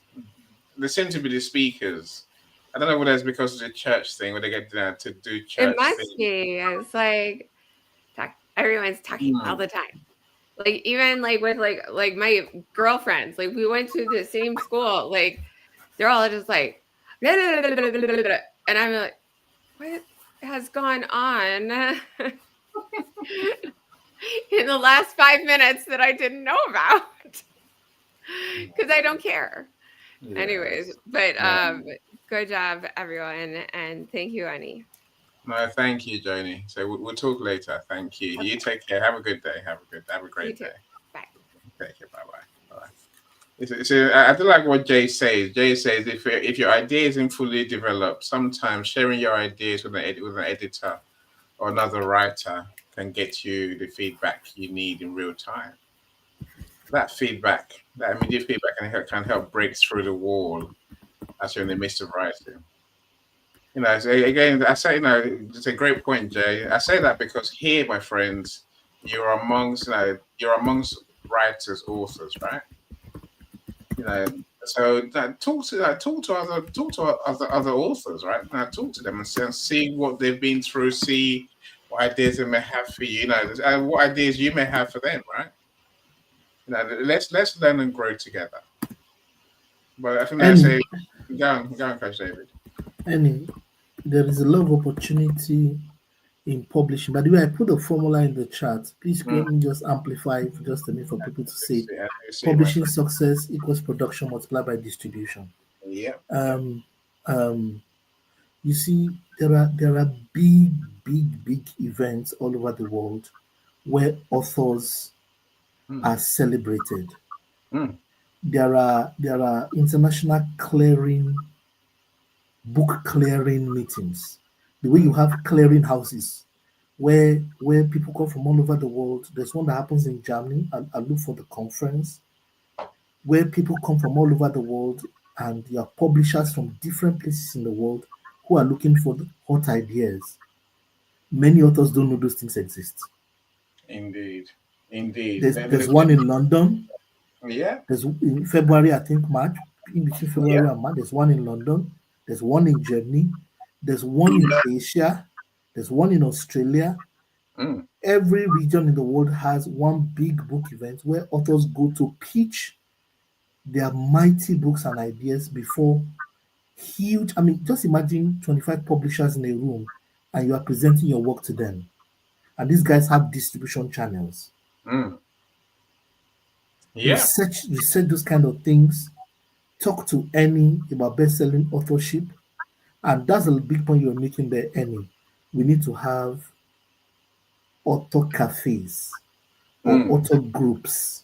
You cannot go alone. The last bit maybe is that we need to produce genius works, books that become products. Books that sell, my friend. Books that sell. No, not only that. Books that become products. Your book becomes very strong, so that it becomes a lifestyle brand. From it, imagine you have T-shirts, coffee mugs, and all sorts that exemplify a particular work model or a particular model inside your book. About self-improvement. A way of being. Thank you. So the books we have must do what the phones have done. It must become 360-degree in the life of the consumer. That is the new evolution of books. It must become something in the life of the consumer, a companion. Just think about the popularity of the Bible. And that's just one book written by several authors. Do we need to all do several authors so that we can produce something that's almost like the Bible? I'm sorry I'm using the Bible. It's just the example that comes to mind.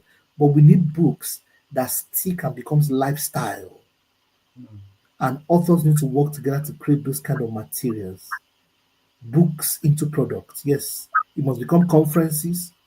it must become something that the ideas inside it become used in the industry. There's opportunity to expand into the academia. There's core opportunity in the press for your book. For sure, for Anyway, sure, for let sure. No, me rest. look, and don't be put off by the prospect of what it takes to make your book become what Coach Dave is talking about, so a lifestyle, that something that people that becomes a cultural phenomenon. Why not? Why not? Why not you? Exactly. Because it can be. The only thing that stops us is it wasn't our mind, right? But even then, as Coach David said, produce the book in the first place. Produce your product. Otherwise, nothing happens. Coach David, as you're talking, so I have got a new service that's gonna kick off in the new year. I was trying to do it this side of the year, but I've got like everyone else, like you, Nikki. I've got stuff going on, right? So I can't guarantee I'll be around before Christmas as much as I want to be. To beyond doing the work and doing other people's books. But I'm going to start an author speakers conference series. So my plan is to give my author friends a window, a chance to be on stage. I'm sure, Coach David, I'm sure you're going to be part of that, right? You're going to join us and No, no, take. no. I'm an organizer. What are you talking about? This is why we went to 805 restaurant. What? Don't say this now. Yeah, it's true. I'm one of the. We went to lunch at the dinner to African dinner to discuss this concept. Yeah, look, it's coming to fruition. I need to set a date. I've got 2 authors already agreed. I've got so one's motivational speaker based in Australia, Eric Bailey. My friend, so you get to meet him soon enough, right? And another one is I haven't forgotten her name now. Paula Washington, I think her name is. She's a US business growth genius. That's what I call her, right? So that's just 2. I'm sure Coach David will be there. Yeah, let me just add this quickly, Annie. I'm sorry, I'm totally very sorry I cut into you. Yeah. Our books must become businesses. Simple, period. Yeah. Look, the greatest business that we can create from our books is about using our voice. But the book is a product that you have in your hands that people can buy.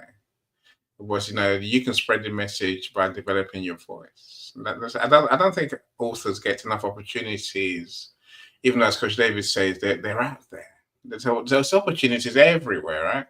My challenge to you, Nikki, you, Festus, is get your books done. I would love you to be part of this author speakers. But the first one might be say mid January when we come back from our Christmas breaks, our New Year's break. But then we are going to fast track into hybrid events, in-person events, where we get to take the stage and inspire people with our message. So I hope that will move you forward. And you say, I do want to join in 2026, not 2030. Which if we start 2030 is fine, right? It's fine.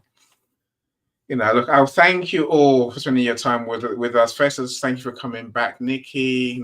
Always great to have you here. So I always love your comments as well. So thank you so much.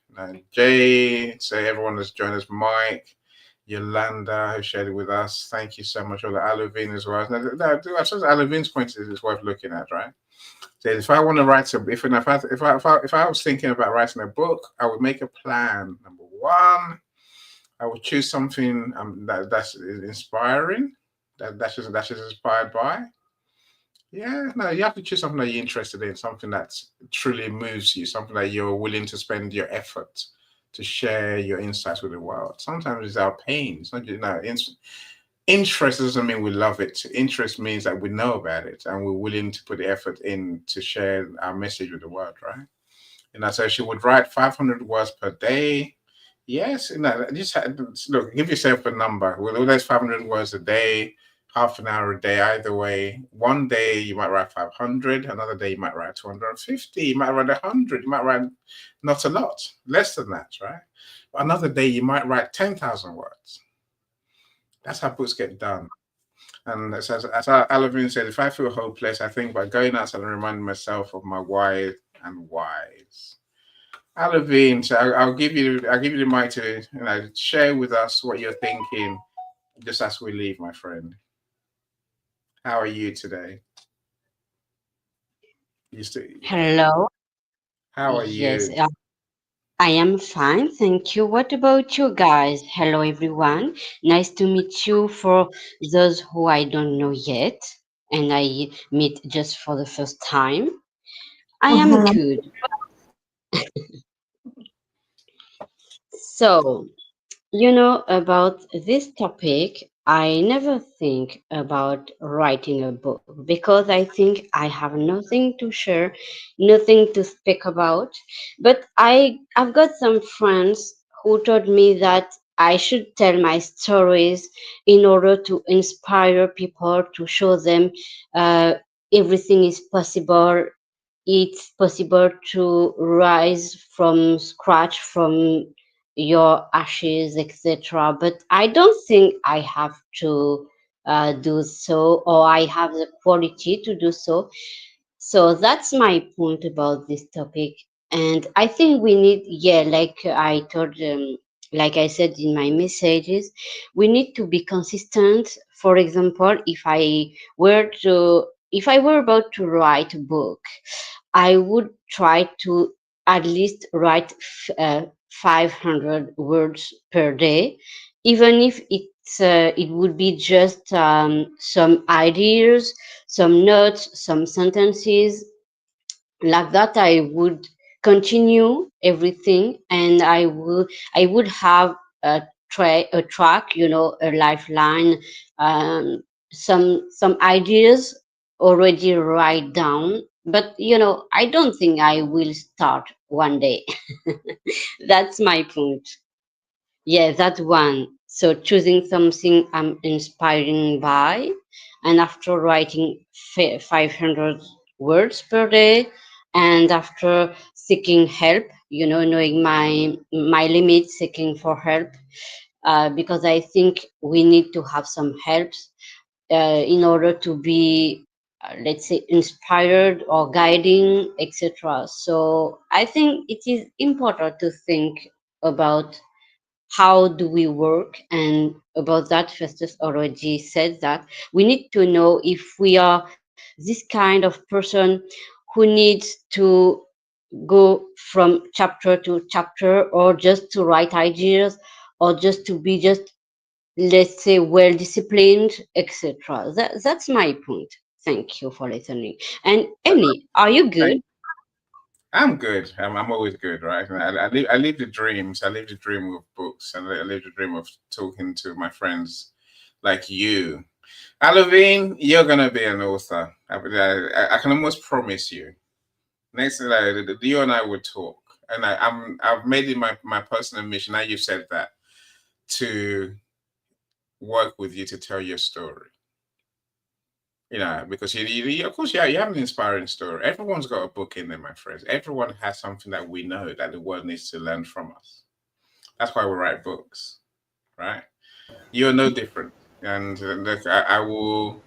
I'm making my business to work with you to make it happen, and I'm sure you'll be amazed.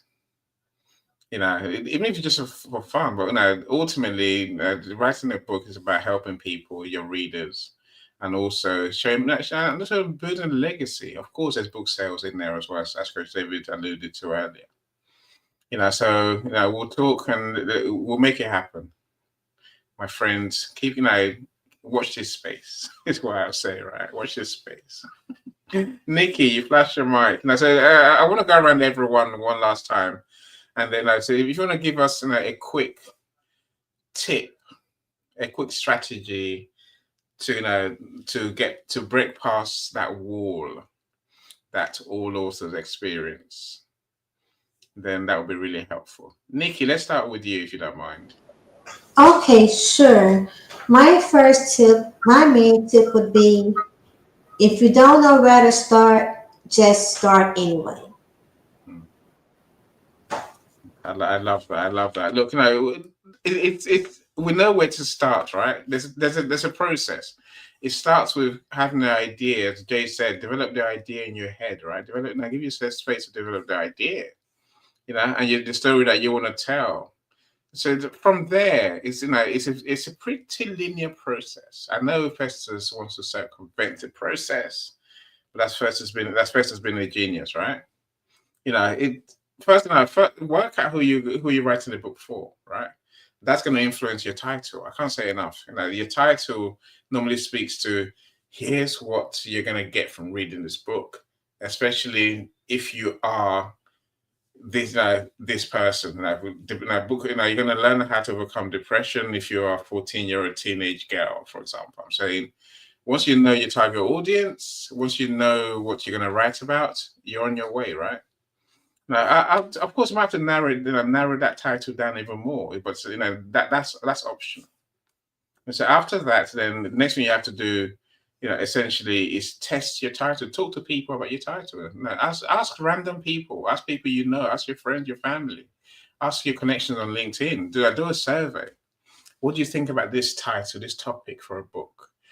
Oh, by the way, what do you struggle with on this topic?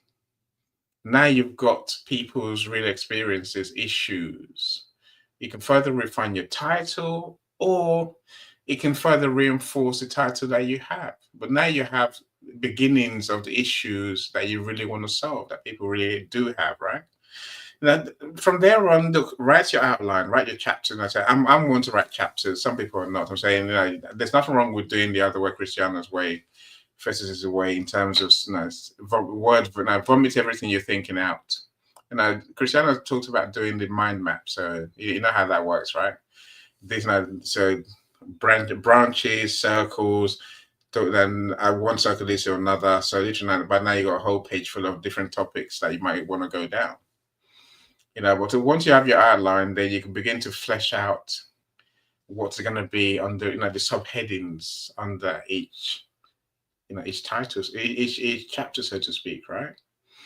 Once you have an outline, my friend, start writing your book. Make a choice, as Coach David said. Make a choice to write the book now. To write the book, when, but you decide when, right? Make a choice. You're going to need to put time aside. You're going to need to put the work in. It's going to be hard work, I assure you. But if you create a writing habit, things will be much easier. When you hit the walls, when you hit the writer's block, we've talked about how to get over those. Go and talk to people. Go out to nature. Go and talk to your pets. Do some AI research, as Michael said. So there's many different ways, my friends, that you can move yourself forward, right? But write. You must write. Write. Not tomorrow. Right now, right? After writing, editing, and then once edited, so you normally come to me and I'll do formatting. And I said, then we'll probably have to go to Jay. This might be step 1, but it's step 9 on my list, really. We need a cover design that's attractive, that conveys a message, that speaks to your readers, your target audience. So as I mentioned Jay, because Jay is one of the cover designers I will work with, right? I'm saying this is how you get a book done. Now, once we have a cover and everything that we have in the manuscript, say, my job's to format your book in a way that you envision, the way that works for you, right? And then we'll publish a book. Simple as that. Everything else is optional. Do we go for bestseller? Yeah. Do we do a launch event? How, where, when? Bearing in mind the launch event, the bestseller and launch events are about selling ebooks, not the print books. I'm saying that's a simple process we have to go through, Levine, and we can all do that. I can take you through that process. If you want to, if you want us to. There's a few other options you can go with, right?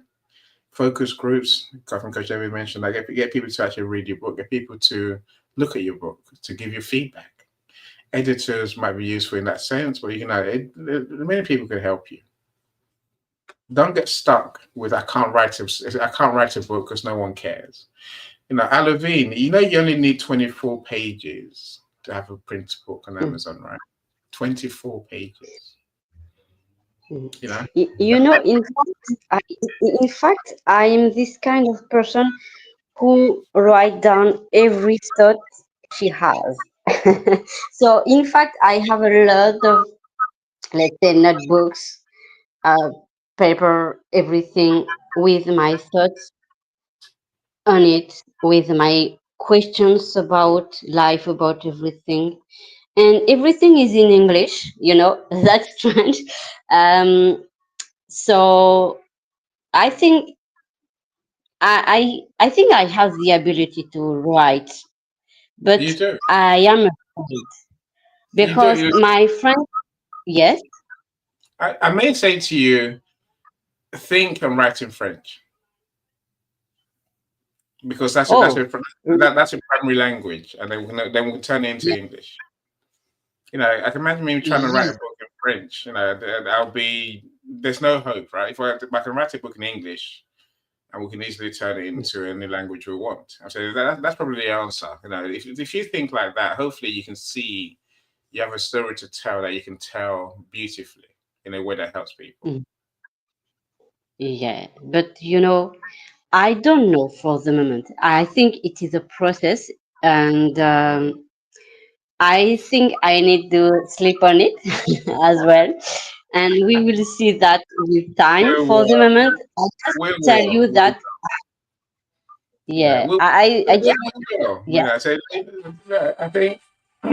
Look, I'm always one to think that you know if we think something, then we yeah. tend to do it. So nothing is a coincidence. Like you're here today because your time is now.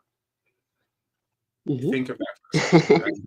You're Oh, the time is now. time Receive is it. God's saying to you, Alavine, you can you need you have to do this. It's whether you want to do it, Alavine, at the end of the day, right? That's I think for all of us, the calling comes, and then you Hmm. realize you have a story to tell. It's not impossible. The people to help you are there. And I say we're all here to Hmm. help you, right? I'm saying so Yeah. it can be done. You just have to you have to one day choose to do it, and then we'll do it. Hmm. Tracy, I see you. Welcome, welcome. I'll say that. Of course, once I've done my thing, printed, and once you got your print book and your ebook on Amazon, we would tend to go to Tracy to help us to do the audio book. Yay! Think of your readers. Your readers want the book in every format, right? Look, it's there for all of us. That's my point today. Where am I going next? Am I going to Calm? Am I going to Coach David? Am I going to Festus? Coach David, what is your big final thing that we can take away to avoid losing hope as writers, as authors? Start Thank you. writing. It is best-selling author, not best writing author. I love that. I know. Keep telling People, them, David. Keep telling them. Keep telling them. people, There's no awards for people. writing, right? There's no awards for writing.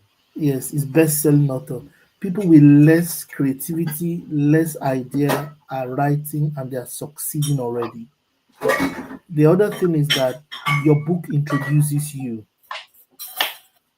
Your book is the new CV. If you're going to go for a job as anything, let's say you have 4 books in that area, you stand high opportunity for recruiters or businessmen or women in that area to want to talk to you. Please, the other thing is selling your book will not be free. Writing the book is free. You will not sell for free. You will spend money selling. In fact, I'm just reading the biggest book fair in Europe. It has deals. There's a place you go and make deals with publishers all over the world. Get all your books written up, pay for 1 year, and I'm telling you, you all of a sudden you can start having breakfast meetings all over the world. I mean, it's huge. You can target your book to reach the White House. You can target anybody on LinkedIn with your book. There's a lot you can do. You can ship your book to Buckingham Palace and address it to King Charles. and you, to shock you what can happen. There's a lot that can happen. Let this product breathe. Get your book out immediately. I agree. I Thank you. agree. And by the way, I'm putting my YouTube link. Please, Mm. everyone, please follow and subscribe. Yeah, yeah, and that's a book fairs, awards. It's open to all of us. So let's be the ones that put ourselves forward by having that belief in ourselves. But we must create that book first. Start now and get that book out there and get that book out there, my friend. Festus, please, the mic is yours. What do you want to leave us Sorry. with today? Go on, sorry, Coach. Coach David. No. Go ahead. Sorry. Okay. Mr. Festus, what do you want to leave us with in terms of getting past that wall and not losing hope? You're still muted. I hope it wasn't me that muted you. It might have been. I don't. Oh no, I'm trying to mute you. I can't do that. You have to unmute yourself. Festus, are you there? Have we lost the battle? We might have lost the battle, which is rather unfortunate. Look, my friends. So I'll leave you with a couple of messages. This one for all authors to be. If Festus. Tell you about some failed writers. Stephen King's Carrie was rejected 30 times. He actually threw it in the trash. His wife rescued it. J.K. Rowling faced 12 rejections for Harry Potter. One publisher told her children's books don't make money. Even Dr. Seuss was told his work was too different and wouldn't sell.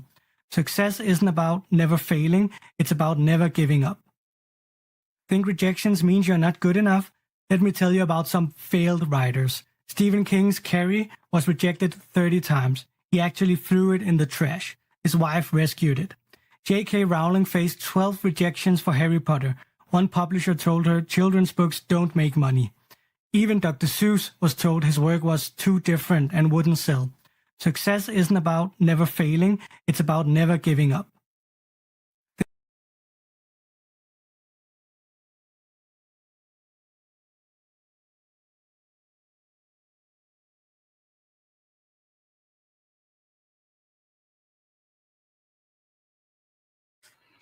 And let's live that life knowing what we know, right? We'll have it all within us.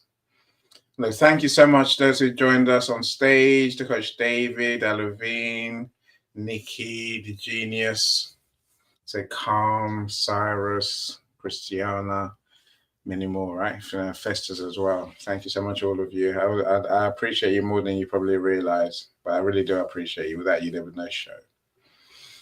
And those in the audience, of course, you make my day too. So thank you. Thank you for being legends. Thank you for being absolute superstars. So my next show today is the Positivity Live with Zion. I think we're talking about mentorship, what mentorship can do for you. If you want to join us for that, please do come along. So that I will send the links out. I'm not as diligent on that one because Zion uses his connections more than I do. My friends, thank you so much. I'll see you again next week. Otherwise, we're back here again in 2 weeks' time. I'll probably go back to my how do we create our book idea, our book, how do we establish our book idea? I started on that a while ago. So last time we were here, I talk about interest and the reader's interest, the markets, and so on and so forth, right? So I want to dive more into that. How do we use our job, our skill, our profession to determine the topic of our book? That's what I want to discuss, really. So hopefully you will join us then. Mr. Festus, try again. I'm smiling at myself. Yay. But we can't hear you, though. That's a big problem. Nigerian internet has got you, Festus. It's got you by the curlies, right? Look, we'll try again next time, Festus. So I'll invite you to my Positivity Live. Hopefully you can join us on that one and share there as well. My friends, I'll leave you the final message. And I do connect with each other, and have conversations, right? Become friends. That's what gives me joy. That's where business comes from. That's where we can help each other to do enjoy. So I'm going to leave you with Donna's video about the daily reset burnout prevention program. I say bye everyone, bye everyone, bye everyone. I'm Donna Martin, founder of the Good Life Approach and creator of the Daily Reset. For those of you that aren't familiar with me, I created the Daily Reset because I had the experience of being a nurse for over 15 years. 5 of those are spent in palliative care, where I dealt with hundreds of people on their deathbeds. I had a wall multiple times through burnout, and that got me thinking, what tools do I use? What tools did I have in my toolbox? What things did I use to reset myself intentionally? Whether it was before going to sleep before night shift, whether it was before going into work, whether it was after certain incidences or things that were really stressful or impactful. Then when I had kids, it was, okay, how can I reset when I'm frustrated, stressed, agitated, emotional, hormonal? All of that, or when something happens in your relationship and you're trying to keep it together to go to your work, or when I changed from being a nurse to being a business owner and having 3 kids and then moving from Ireland to Australia. You're always in these moments of resets, and in the moment, instead of stuffing them down, what I learned to do was actually in the moment reset, in the moment calm, pause, release, in the moment ground, in the moment release, in the moment literally reset my energy. Because for over 20 years I have intentionally been manifesting. I have been in that personal development space, learning from the best in the business, Bob Proctor, becoming an NLP breakthrough coach and practitioner, becoming certified, becoming a best-selling author. But all of those things are just titles, the empowerment coach, all of it. But the daily reset, the tools that I have used, have come from over 20 years in experience. I created a program specifically for healthcare workers to start. That is now a CPD certified program here by the Australian Institute. That in itself shows you how powerful this process and this course actually is. It's a 1-hour easy tools implementation. But regardless of your profession, this is what I want to share with you today. Burnout doesn't have to happen. By setting many micro moments, by implementing, and instead of stuffing things down and letting things fester and grudging people and being annoyed at people and holding that energy that's making you sick. It's about releasing it. It's about learning to express the energy, learning to get it out of inside your physical body, because we are constantly magnetized. We are made of energy. And what we put our attention on, we focus on, we actually attract. When you have that understanding and understand how you operate, understand how you're always magnetized, turned on and manifesting, you will start to look at your life differently. You will begin to realize and understand the power of resetting your energy intentionally to choose the outcomes you want. That's the power of the daily reset.